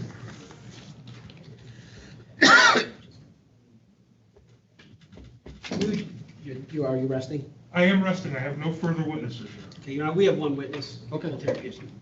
Ma'am, come on up. Watch you step on that ramp. Raise your right hand for me. Swear or affirm, tell the truth, the whole truth, nothing but the truth. I do. Have a seat right here. When you're ready, counsel. Yes, Your Honor. Good afternoon, ma'am. Can you state your name? There's the cell phone here, I think you want the cell phone. Okay. Okay. Yeah, let Mr. King take it. Thank you. Just place it there in the corner. We're trying to maintain distancing here. Thank you. I'm going to ask you to speak up very loud and clearly. Good afternoon, ma'am. What's your name? Terry Lee Hansler. And you heard Mr. Pearson testify. You right? can't hear me? Sorry.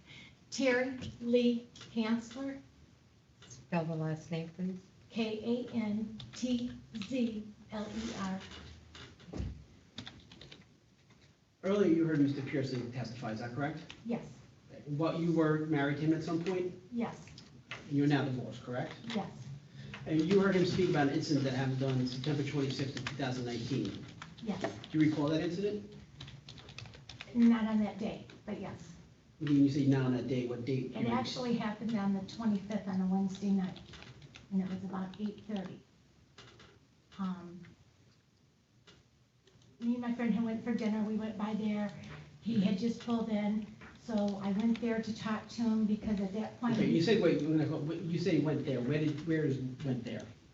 To his house at 720 Virginia. Okay, prior to going there that day, was that the first time you were at that residence? Yes. Okay, you've never been there before? No. Did you know he lived there? Yes. How did you know that? Through a friend of mine that worked at the trailer park when he bought the trailer. Okay. She told you, or he told you? She told me. And I had seen him because my friend lives 4 streets over from him. And I was going over there till this incident. I have not been back in that trailer court since. Fair enough. Okay, so at some point on the 26th, you decided to go to his home? On the 25th. 25th, excuse me. Okay. So you decided to go to his home, is that correct? Yes. What was your intention of going to that home? His lawyer had fired him, or was gonna fire him, and so When you say, he'd already fired one attorney. him, when you say him, you mean your ex-husband? Roger, yes, Roger. He had already fired the one attorney that he first filed the divorce through. Then he hired another attorney, which that attorney ended up firing him over his mouth or whatever, I guess. But then he ended up with a third attorney. Okay. So he said Murray did the divorce. Your Honor, at this point in time, I'd like to object to hearsay and object that this is not responsive to the question of why she went over there. Why did you go, again, why did you go over there? Because I wanted to see, could we settle this divorce? I just wanted out of the divorce. So your intent was to go discuss the divorce, correct? Yes. So when you went over to the home, did you approach the door of the trailer? Yes. Okay. Was that door ajar? When I say ajar, was it open? The storm door was, because the So storm. there were 2 doors? Yes, there's a storm door and then a solid door. Okay. And the storm door was wide open because anytime I've been in that area, it's always been open. It's been broke from day one probably. And the other door, I knocked. Okay, so there's a second door. Is that like the main door, I guess? Yeah, or the- like a solid door. Okay, and did you knock on that door? Yes, I did.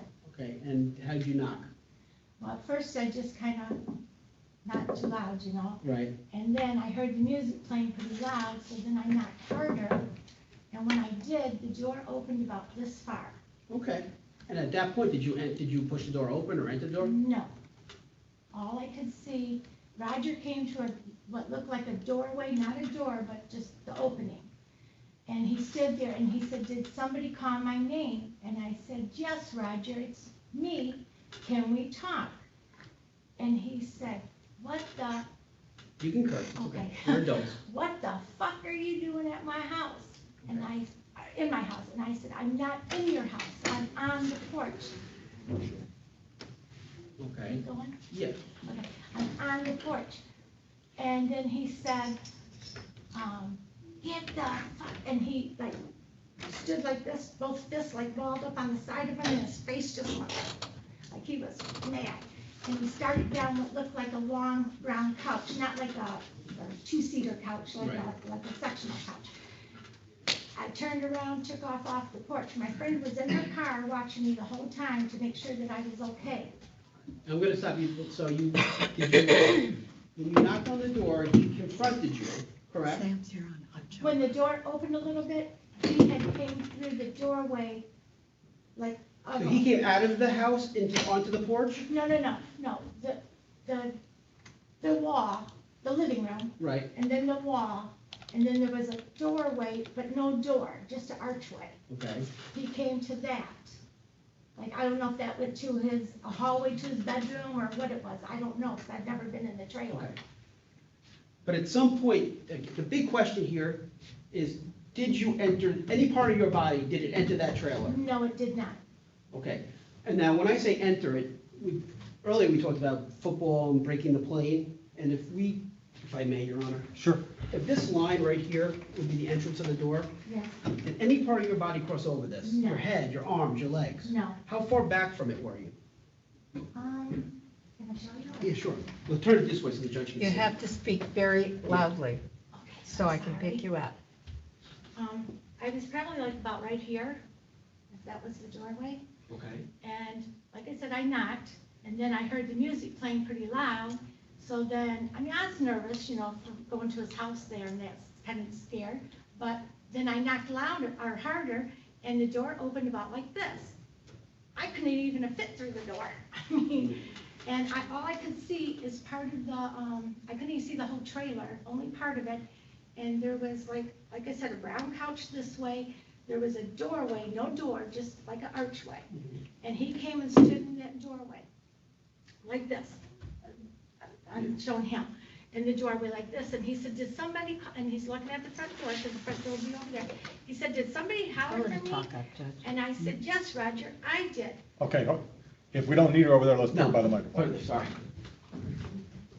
I apologize, Ron. And then at some point after that, he told you to leave, is that correct? He didn't say leave. What did he say? He said, like I said, he said, what the f are you doing at my house? And then he said, he just balled up his fist and said, get the fuck out of my house. Okay. What did you say to that? I just turned and took off because, like I said, he balled up both fists like this, and I could see in his face, when he gets mad like that, his veins showing his neck and all, and he was heading down the back of the couch. Did you ever tell him that you were not in his house? I did tell him that I mentioned that earlier. Okay, just want to make sure. And then at some point, so you left the porch and went to your friend's car? Yes. Did you leave? She backed up because he lives off the corner. I'm gonna say if you were talking a city block, he lives like maybe about 7 houses. How far 7 houses would be off the corner? Right. She backed up. This is her car. She backed up and she was like this. He came out and he threw both of his hands up like this, like I took it as, do you want to talk? So she pulled back down there. She did not. She sat in the road. We didn't even pull up by his trailer. He walked out to us. Right. Okay, like you can park on the side here, but we were in the road. And he come out there to us, and he was talking. And he was hollering, then he'd calm down. Then he'd talk nice, then he'd be hollering again. And it was back and forth. So did you, at some point in this conversation, did it ever entail him telling you don't ever come back to the house, or? No. What was? All he said to me was, finally, this went on for about 20 minutes or better. Mm-hmm. Then his son showed up. Okay. And his son never got out of the car. He immediately, go, just go, Roger, telling me, just go, get out of here, go. I said, why? And he said, Justin's here. And I said, okay. You know, I had nothing against Justin or with Justin. And he said, just go. And then he went to Justin's car. And then he started getting real mouthy. Okay, and at that point you left? Yes. And then at some point the police contacted you? I think on Monday, that following Monday, because this happened on Wednesday, and he reported it on Friday. And then on Monday, they came to my house, which nobody was at my house, so they left a card. And then I called him up, and I was supposed to meet with him on Tuesday. The officer told, something like that. Mm-hmm. And they had big doings on Wednesday night, so he didn't show. So then this other officer, Stefani. Okay, at some point you had a conversation with him? Yes. Fair enough. And you went involuntarily? Yes. Okay. And why did you go involuntarily for? Because they wanted me to give my side of the story. Okay. And did you feel you did anything wrong? No, I did not. And did you feel you ever entered that home? No, I did not. I rest, Your Honor. Cross, Mr. King? Just 1 second, if I may, Your Honor.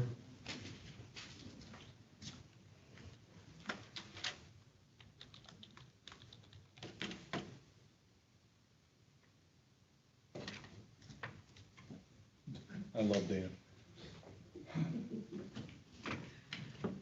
So now want to do one thing? I'm just trying to get his attention because I don't need him in the hallway. I need him more than that. Call down there and ask security if anybody showed up on the Kish matter. So, ma'am, did you ever reside at this house? No. Did you ever have keys to this house? No. Did you ever have any personal belongings in this house? Only my mail that went there that I never got. Did you ever have any clothing at the house? K-I-S-H. And on the 25th, Okay, you we're in went the to the courtroom, house okay? Yes. to talk to Mr. Pearson. Yes. At that point in time, did you have a restraining order against Mr. Pearson, a personal protection order? Yes, I know he is, but he's So talking you to Sam. went to the court, right? So nobody's checked it. And you told the court that you were fearful of Mr. Pearson, yes, and the court issued an order stating that Mr. Pearson cannot contact you, yes. and then you went to his home and talked to him. Yes. Okay. I wanna know. So how far was the door opened, the secondary interior door? When I knocked on it, Yes, how far did it open? about Well, indicate she's holding her hands apart, less than shoulder width, At a foot? approximately 1 foot to 18 I said 10 to inches. 12 is what I told. Okay. I said 10 to 10 12. to 12 inches. Yes. What time of day was this? About 8:30 at night. Was it dark? No, it was like, what do you call it, dusk? September in Michigan at 8:30 at night. Was the sun out? It was dusk. It wasn't dark, it was dusk. Is there a porch light? I don't remember. Were the lights on in the house? Yes. Were you able to see clearly Yeah. through this opening in the door? I could just see just the wall and the doorway and the. Just the brown wall and the couch. door? And you saw the couch as well, correct? Part of the couch. So, when you knocked on this door and it opened, what part of the door did you knock on? Upper, middle, lower? Of the handle, about. Did you ever touch the handle of the door? No. When the door opened, were you actively knocking on it? I just remember knocking and the door opened like that and I yelled for Roger, like I said, and then he came to the doorway, he said, did somebody holler for me? And Did you continue knocking on the door once it opened? no.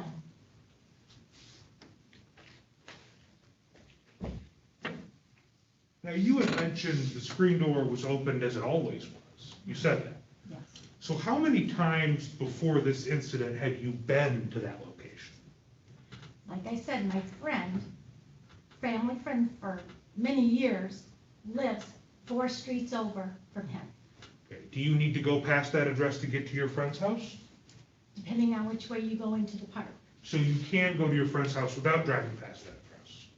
Yeah, if you go around the other way. Okay. I've So- just only known one way in because I was always taking their son home or picking them up from over there. And so that was the way that I knew how to get to their trailer, because trailer courts are confusing to me. I don't have anything further. I have nothing further. Ma'am, Your you Honor. sit down. We have no further witness, no other witnesses, Your Honor. Any rebuttal? No, Your Honor. Closed?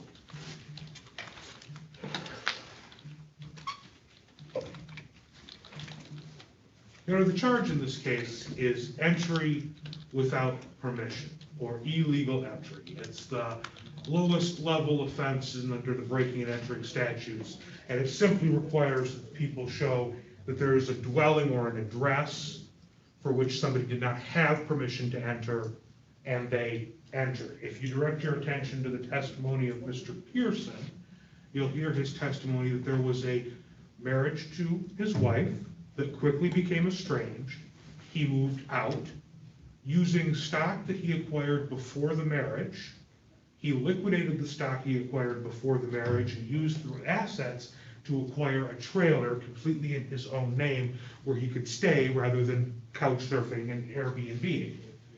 The defendant never resided at this trailer. However, she was familiar with this location. She heard through the grapevine that he had obtained this trailer. Their relationship was clearly on the rocks. She goes to court. She gets a personal protection order against him, swears to the court that she's terrified of him to get this personal protection order. Then she shows up at his house. Now, he testifies that he was in the back bedroom listening to music when he heard something in the front of the home. He leaves his bedroom, he walks in, and he sees Miss Pearson in the home. And large parts of that story are consistent with Miss Pearson's story, because she admits that she goes to the home to talk to him. She knocks on the door, which would have created the noise. She hears the music. She knocks louder. And this is where her story breaks down, because she says the door just opens. The front solid door to a home just opens. And although it's open 10 inches to a foot, and it's at night in September, I would posit to the court that Michigan at night at 8:30 in September, it's dark, or darkish. And she says she's able to see clearly, not just Mr. Pearson, but the layout of the trailer, the archway, the couch, sees Mr. Pearson, sees him ball his fists. Your Honor, part of what you have to do here is to pass judgment on the credibility of these witnesses and suss out the testimony to see, this is Mr. Pearson's phone, I apologize. All right, don't worry about it. To see who you believe and what stories fit better with what facts. And I believe if you take a look at Mr. Pearson's testimony, you'll see that his story fits best with all the facts in the case. And Ms. Pearson's story seems rather illogical, especially in the light of the fact that she was fearful of this person, but then goes to his house and then denies entry. Defense did point out that there were two statements by Mr. Pearson. Mr. Pearson contends to the court that those statements are consistent and that he told the police on both occasions that she entered. He testified to the court that she entered. There was a police report referenced. These are the words of the police interpreting what Mr. Pearson said. And those words are inconsistent, but they're not Mr. Pearson's words. He goes to a police officer, he tells a story, that police officer then goes back and writes down a report. It's like a game of telephone.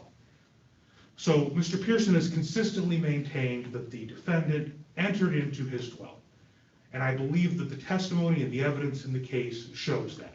This was a private dwelling of Mr. Pearson's. The defendant had no interest in this dwelling as far as the ability to access it. She wasn't on any of the paperwork. She wasn't on the lease for the lot that it was on. She came over unannounced, unwelcome, and entered into his home. So I do ask that the court find the defendant guilty of the offense of illegal entry. I understand that there may be an issue of law in this case as it pertains to property ownership as part of the marriage. As the court is aware, I am not a property attorney nor am I a divorce attorney. If this case hinges on whether or not Ms. Pearson had legal ownership rights in the house due to the nature of the divorce and the timing of the incidents, I ask that the court reserve ruling and allow the parties to brief that issue. Okay. Very simply, she was very clear and detailed in her testimony. It doesn't matter. Okay. She was very clear and very detailed in her testimony that she did not, she was adamant. She knew the exact spot, inches, and clear where she was. Again, Mr. Pearson was all over, couldn't remember dates, times, couldn't recall exactly where, when, what time it was. She remembered every date, time, place they were at. She was very credible. She stood up to cross-examination. She was consistent with everything she said, which again, weighing credibility. I don't think there's any doubt. I think they can't prove their case beyond the reasonable doubt, and I would actually find her not guilty at this time. Thank you. Mr. King, anything else? Your Honor, I would say that with the issues of the memory defects, we are dealing with people who had this incident happened over a year ago. He had problem with dates and times. He did have a problem with dates and times. But that's not facts. Thank you. And again, I couldn't tell you dates and times for 3 weeks ago. Thank you. But I can tell you pretty much what I was doing then. All right. Not guilty. Thank you. I have doubts about what happened, and these people need to be done with each other. Thank you. Thank you, Your Honor. Thank you. You're welcome. Council philosophical discussion. If he had bought a car and she came over and drove it without his permission, I think that's still a UDAA. I'm looking at this the same way. I think it's a different argument if it's real estate. Right. This is personal property. Yeah. Yeah. Interesting argument, though. Thank you. Thank you, Your Honor. I appreciate the court's time. You're welcome. And Mr. Kish? I need to return Mr. Pearson's phone to him. Yeah, and I understand you didn't really think anybody's gonna show on Kish, so can you confirm that nobody's here? I will confirm. We had 3 witnesses. One of them told me they weren't coming. I don't know about the other 2. All right, thank you. And Sammy is here. And he's on Kish. No, he's on a call. Yeah.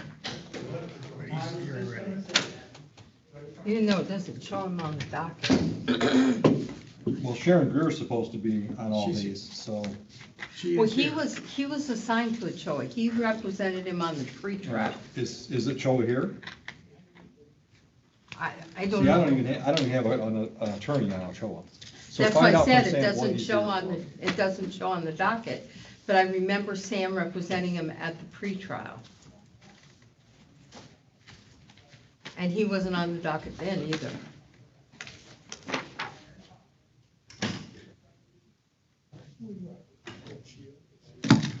He's on Ochia.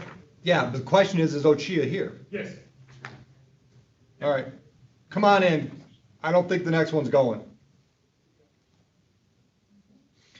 Hey, Sam, just, you and your guy just sit in the back row for now. Absolutely. Good afternoon. Good afternoon. We're going to have a seat right here, sir. You have a seat right here, so we're just to call the case, okay? I've got one more, I think, is a dismissal. I think ours may be too, Judge. All right. Call them the other one. We don't want to encourage people to stay. Okay, so we have Mikhail King, and then DeAndre Gillette is the one that I brought in, and he's in pro per, it says.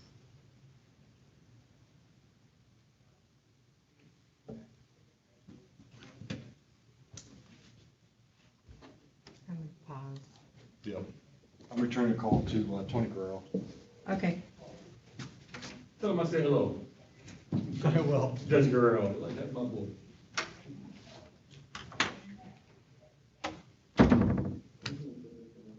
Yeah,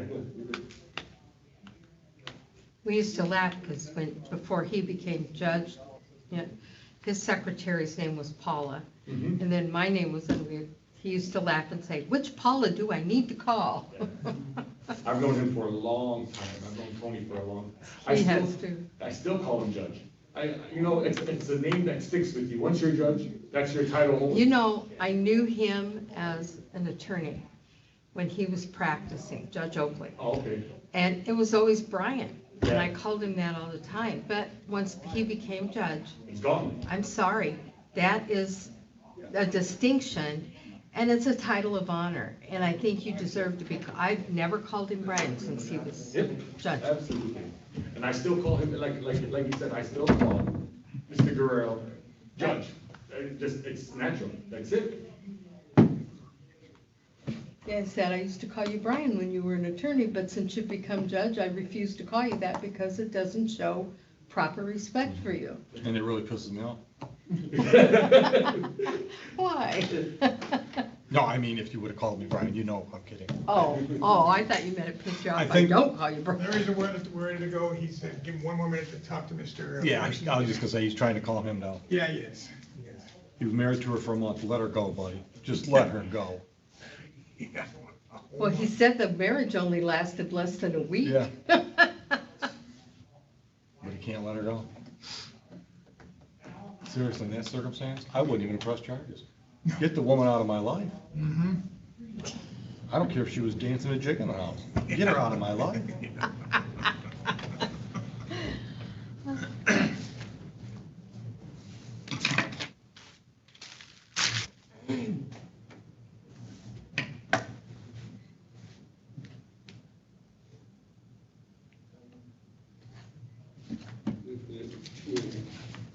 I just saw Carolyn Harkins out in the hallway.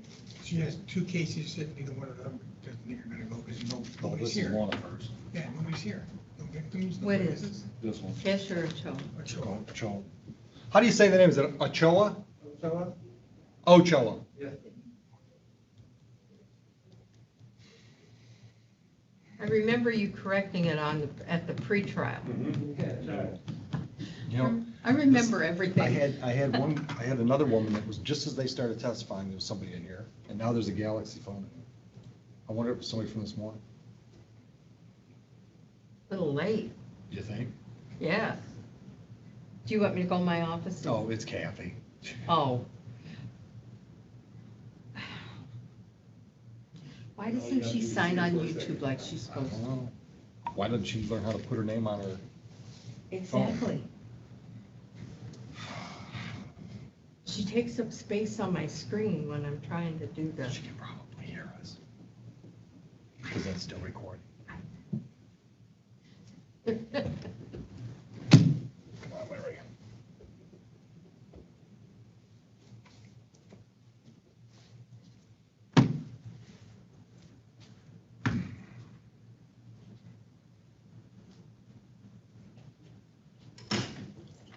So there's two that are not. Sounds like it, according to Carolyn. So there could be Heath and Kish. Mhm. No, Heath and Ochoa. Ochoa. Okay. She's got 3 cases. Maybe Gillette's the other one.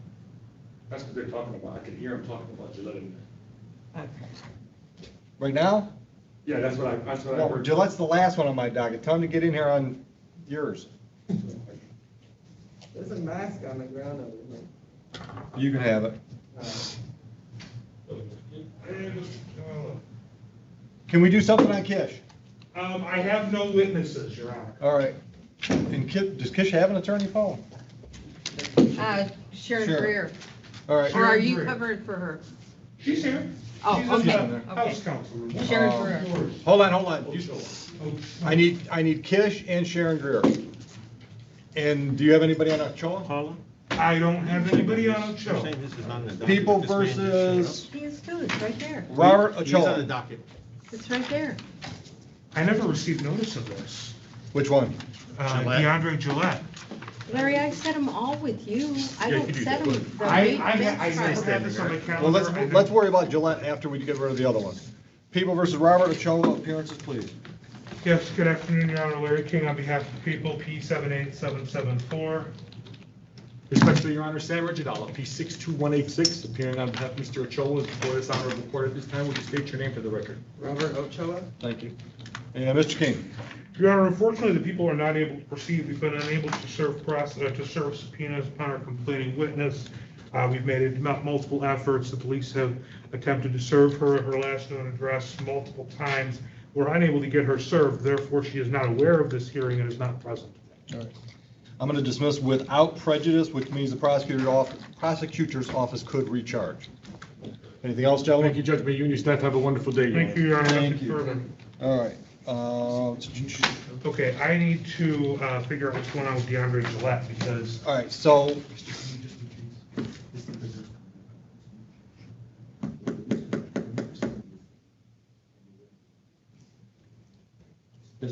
Just for your info, okay?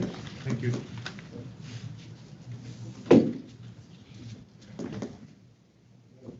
Samir, if you see Sharon on the way out there, tell her to come on in. Absolutely. Thanks.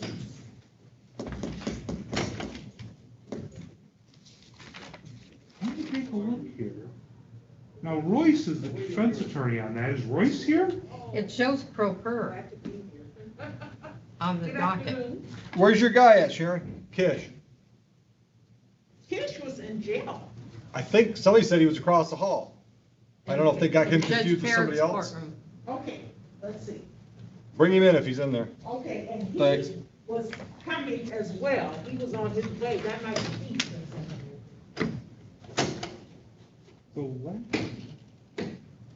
The last thing that I have on DeAndre Gillette is that he demanded a bench trial and it was set for April 15th.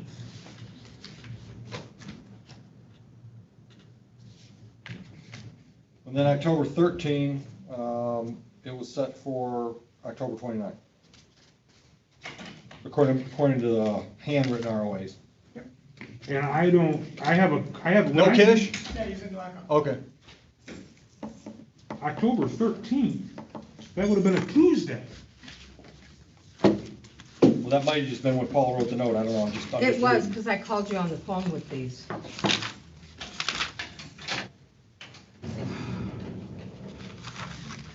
You on record? I am. People versus Barry Kish. Appearances, please. Good afternoon, Your Honor. Larry King, P78774 on behalf of the people.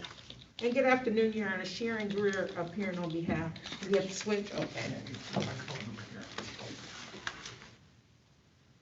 And you are Mr. Kish, yes? Yes. Good afternoon. Mr. King. Yes, Your Honor.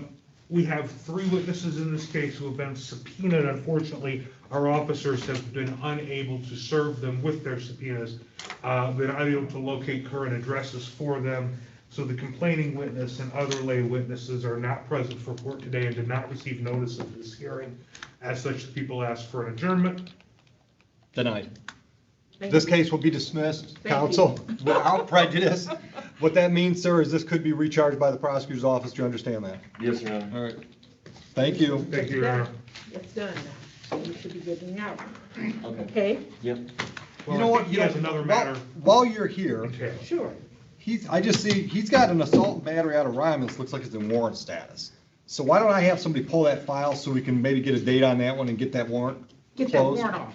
That's perfect, Your Your Honor. Honor, the reason I have that warrant is because I was incarcerated for the date. That's a good reason not to show up. Right. So we're gonna put you back in lockup until I get my hands on that file. Okay. All right, Paula, if you don't mind calling And then somebody. we'll take care of that one. Get that. And you're on Heath as well, right? Yes. Do you have something on that one, Mr.? Let me check with my officers. Please. I think somebody said Carolyn Harkins is here somewhere. Yeah, she's out in the hall. Let me check. You wanna go grab you guys, Sharon? Well, I didn't see him over there, Okay. but he Is was. Mr. Heath here? Yes, he was. He was. Well, let me say this. When I spoke to him at 1:45, he was on the way. So I'm assuming that. Dan, would you see if you can find Mr. Heath? Yep. You got a phone number for him, Sharon? I do. Let me see. Maybe call him? Yeah, I got a number in the file. let's see.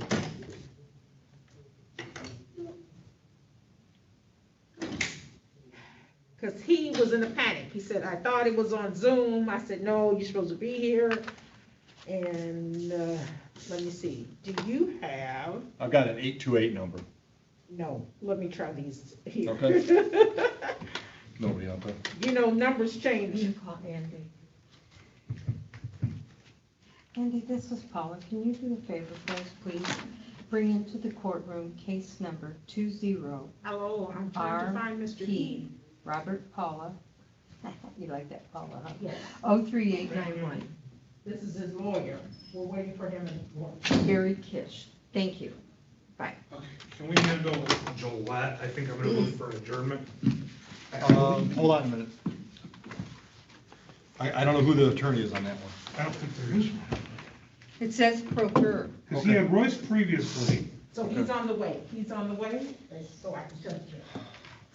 Okay, he should be here then, Your Honor. Okay. All right, thank you. Sharon, would you do me a favor? Would you step out in the hallway and yell the name Gillette? Gillette? Because I don't know if we have a defendant either. I thought they said he was in the parking lot. I don't know. I'm the last one to know. I believe that you called me, Paula, but I don't have any sort of notes or anything, so. Yeah, no, I called you on, there were like 3 of them all at one time that we said. Do you know anything about Mr. Gillette's whereabouts? There's nobody in the building. I thought you said he was here in the parking lot and Sammy handed me that notice? Somebody said he was here in the parking lot. Somebody came, he says it's not even on the docket, so but I don't know what. I didn't think it was on the docket because I didn't have it on my docket. I don't know what the name is, so. Jamie talked to somebody. but I don't- Jamie talked to somebody. Yeah, Jamie had his notice. Security Garcia. Garcia. Yes, sir. Any idea on a DeAndre Gillette? I can bring him in now, sir. Send him in the courtroom, please. Thank you.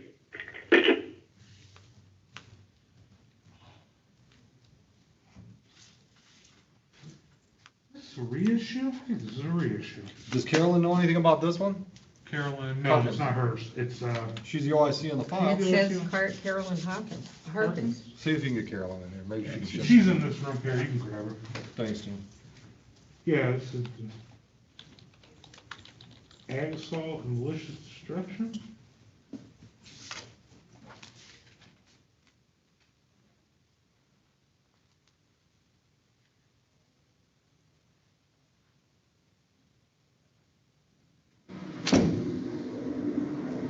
Hey, Carolyn.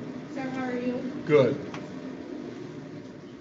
Oh, I'm thank you. Yeah, will you step up by one, or at least close to You Larry? can sit next to me. There's a divider and everything. You can sit there and you can sit there and sneeze your ass off. It'll be all right. We got a sneeze guard up and everything. gonna sit right back here. You know, it's really funny. You know, I was here all day, I believe Monday. Yeah. All day. I leave here about 2 o'clock. I get an email from one of the chiefs of staff. Don Frazard. Yes, from Don. Says, 34th District Court has been sanitized. It will be safe for prosecutors to return there tomorrow. Well, he was calling everybody here. It was sanitized before then, just so you know. I know, I'm like, thanks for telling me it was safe to It return. should be in here. Oh. I can't find it anywhere. So here's the issue. Heather said she saw it in here this morning. Paula had called. What am I looking for, Paula? Paula had called me with some. Barry Kish, the And warrant. DeAndre Gillette was one of them, apparently. I didn't jot it down. It got missed in the shuffle, and I never got. Did you the have? hold on, I have this one. Right, But I'm looking for Larry, this. I know. Don't you get the dockets from Heather No, back? no. Thank you. Carolyn, do you have any information about the Gillette file? I'm sorry, I didn't. Gillette file, you know anything about the complainants? Did you know about, it was I did scheduled not today? know. On our docket at the office, his name is not on the All right. docket. Did you have a stack of warrant files in here earlier today? They were looking for warrant files all day today and couldn't find them. Yeah, Heather said Heather somebody. said she saw took them them. in here this morning though. I never handled I'll a keep stack of looking. warrant Do you files. want the ROA? Yeah, I want to try to accomplish something with it if I can. It's from July 3rd. Yeah, I have to rely on. All right, you know what? Scheduled and I didn't- Yeah, Mr. Gillette, come on up, please. Just I have a seat. wouldn't, Larry, Um, I wouldn't put it. I on need the Sharon in docket here. For Okay. you or Lori. Without. Sir, just have a seat. We got 14 things going right now. For I'll bench keep looking trials for or it, okay? exams. We don't need it for today. Okay, What we're gonna do is get this scheduled for a pretrial. okay. Do we have a Romulus date, by the way? Yeah, I You can go. check I for got you. one. Paula's got it. I got him in my calendar.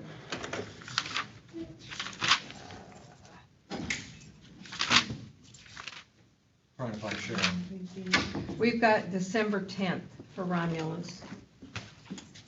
That's not a day, that's a Lori day, right? Huh? That's a Lori day. Yeah. Well, December 10th is That's actually Romulus, local. local. Romulus PT. Hey, Sharon, Yes, sir. can't put our hands on the file for that Romulus file for Mr. Kish, but I'm just gonna recall the warrant. Okay. Dan, let's get Kish in here again. We'll Okay. set it for a pretrial December 10th. I'm just gonna sign you because you've got a little relationship with the guy. Okay, that's Okay. fine. And Sharon, Dan, can I get you by the just- microphone? Sharon, just go over there. I'm gonna let you and Kish stand right there by Dan, where Dan's at right now. Okay, Thank you. sounds good.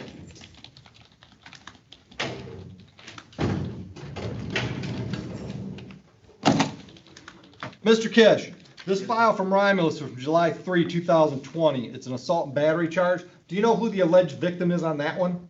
I'm not sure, Your Honor. All right, is it somebody you know or a stranger, if you know? I believe it's a stranger. Okay, all right, we're gonna recall your bench warrant. We're gonna schedule this for December 10th. Ms. Greer's gonna represent you on this one as well. I'm gonna put you on a personal bond. Okay, thank you. A, cooperate with her so we can take care of some business on that date. B, if you see that person, you run away like they got COVID-19. Okay. All right, no contact with them. That clear enough? Yep, thank you. Raise your right hand. Swear or affirm and acknowledge the debt payable to the court in the amount of $1,000 if you don't do those things. Yes, Your Honor. Any questions for me or Ms. Greer? No. All right, Ms. Greer, thank you.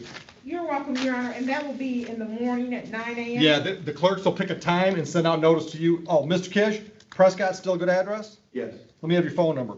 313-529-5727. We got it, you're set. Okay. Thank you. You're Okay, I'll welcome. be in touch with you. You're welcome. I have your mother's number, and she has mine, so. All right, Okay, thank you. People versus DeAndre Gillette, Mr. King. Yes, Your Honor, Larry King on behalf of the people, P 78774. All right, and Mr. Gillette, you are here and you are prepared to go forward today without benefit of counsel, is that correct? No, Your Honor. No, Your Honor. Okay, are you planning on hiring an attorney, sir? No, I wanted a public defender. Okay, we can make that happen. I guess that'll help you with your adjournment request, Mr. King. Yes. Ms. Greer, would you like to talk to Mr. Gillette? I will talk with Mr. Gillette. All right, can we pick another trial date on this? No problem. Well, hold on, do you want to set it, it's set for a bench trial today, do you want to set it for a pretrial? Yes, let's do that. We have a pretrial date coming up. You and I do, Your Honor. It looks like on I can tell. the 19th. That sounds right. Have hold open for Judge Yeah, Oakley. on it. November 19th in the morning.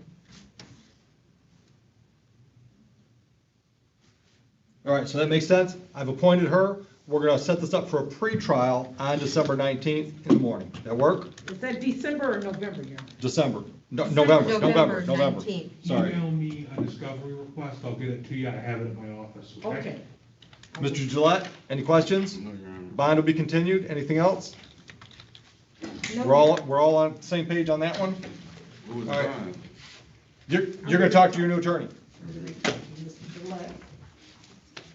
And Sharon, is Heath yours? Yes, it is. And he's on his way? Yes. Okay, thank you. Thank you, Rick. Okay. Somehow that stack of warrant files that was supposed to be in here all day got down in Judge Green's office. Okay. You know what? Dan, I wrote all over the ROA, so. Yeah, I'll just put it in here. Thanks. I don't mean to throw blame on you. Well, I bet you do. Just Caroline. It's just this crazy scheduling time we live in. Yeah, no, It's very especially, rare that I miss something like that, but I believe that you Yeah. told me about it, I just didn't write it down. especially with you, because I know we have specific dates and Oh, yeah, times I know. for And this is our Lori. bench trial day, and But- we'd set all these other bench trials, so I'm sure it was on the list somewhere, and Yeah. just got lost in the COVID shuffle. Carolyn, is Heath yours? Heath is mine. Well, we got it adjourned for a pretrial, and he's got an attorney now, so. We got bodies on that one? Heath? Got no witness on that one either? No. I tried. Yeah, Larry's not doing too good today. How's your ego taking that, Larry? You know, when you invite people and nobody shows up for the party? You know, it reminds me of when I was running for prosecutor in Isabella County, and I had rented out a whole restaurant for a campaign lunch. And was a good supporter who let me have it at cost. Right. And the only person who showed up was another candidate for a different office. Oh, wow. I would suggest that your advertising fell apart on that one. Yeah, the only person that showed up was the guy running for drain commissioner. I'm like, Yeah, oh, and okay. he just wanted to suck into your crowd. Exactly, my non-existent crowd. They probably didn't get the word out right, because I would have shown up, Larry. I know. What do you mind from law school ended up out there? Backus? Bob Backus? I don't know if he did criminal or not. Oh, Bob, yeah, I know Bob. Yeah. Bob and I, it was really funny. Every time I had a case with Bob, he would sit down with me and he'd have to tell me exactly how he knew this person. Oh, my son played basketball and I coached him with it. Yeah, you know. My wife and her friends from law school referred to him as Bob Backus, the man god. Was he cute? He was a pretty good looking guy. Oh. Yeah. Notice I knew Yeah, what they meant. his former law partner's, he's chief Eric, judge out there yeah. now, Derek Yeah. James, Yeah. yeah. Pretty decent guy too. He's a good guy. I've had a little bit to do with him at various committee meetings. I and love stuff. practicing in He front of seems pretty judges. sharp, yeah. He was my favorite judge to be in front of out there. Yeah, Bob Backus, he's a good guy. I can't remember Bob's wife's name, but she was just friggin' gorgeous. Yeah, Bob Backus, the man god. That's how they referred to him. Or once in a while when they were here, they just say man god.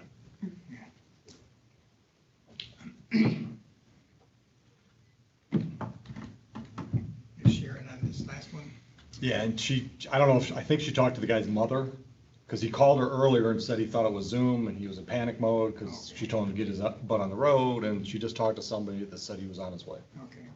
She's still talking with, the last one you just had. You're in courtroom right now. I just appointed her on his other file. Okay. You were not Kish, right? Kish wasn't Kish. Kish was, Schwab. The name sounds familiar, but no. Oh, yeah, I'm sure it does.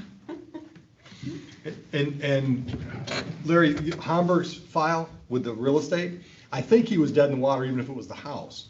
Because I think where he was going was dower rights. You know, because it used to be if a married man bought real estate in Michigan, his wife automatically got an interest. But I'm pretty sure they changed that about 5 years ago. Now you gotta give it to her if she don't have it. And the other thing too is if you can trace an asset to a premarital asset, then you have the argument that it retains that premarital quality. Right. So if I have a huge bank account and I get married, the argument then becomes that money and the proceeds of it and the interest on it, and the things that are bought with it, stays mine because it was my I money. think my analogy is a good one, because if that same situation, he would have bought a new car, and she would have showed up one night and taken it, I think you probably would have prosecuted for UDAA out of your office. Well, that's a titled asset too. It's That's what I'm title saying. control. And the Mobile homes are generally titled assets because They they're are. personal property. They absolutely are. Mr. Heath is here, Your Honor. Warning them in.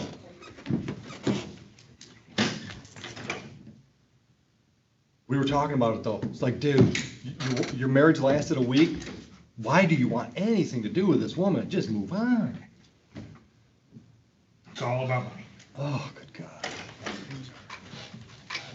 Mr. Heath, come on up. You on? I am, sir. People versus Michael Heath, appearances, please. Good afternoon, Your Honor. Larry King on behalf of the people. And Sharon Griffin on behalf of Mr. Heath, who's here in court with me. Can you state your name for the record? My name is Mikhail Heath. And Mr. King. Yes, Your Honor, we have made efforts to secure our witness as present in court today. I've had my officer, Charge Carolyn Harkins, attempt to serve this person. It's my understanding that she may be aware of today's court date. However, it's now past the time set for court. She's not present, so I'm unable to proceed at this time. All right. Motion, Ms. Brewer? we make a motion to dismiss this case, Your Honor. Granted. Thank Mr. you. Heath, this is dismissal without prejudice. What that means is the prosecutor's office could choose to recharge the file. Understood? Yes, sir. You're all set. Thanks for coming in today. Thank you. And this, with your driver. Dad.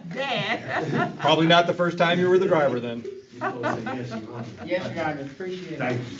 Have a good evening, gentlemen. All right, thank you all. And where are you, hold on just a moment. Dan, how does he get that tether on? Back down at. Oh, yeah, he's downtown? gotta go downtown. We'll release it so the paperwork makes it downtown. Okay, all right, so you're going back down to where they put it on? Dickerson. Yes, sir. Yes, sir. Thank you. Okay. All right, I'm shutting this down. Okay. All right. Thank you, Sharon. Oh, you're welcome. It's good to see you all. After so long.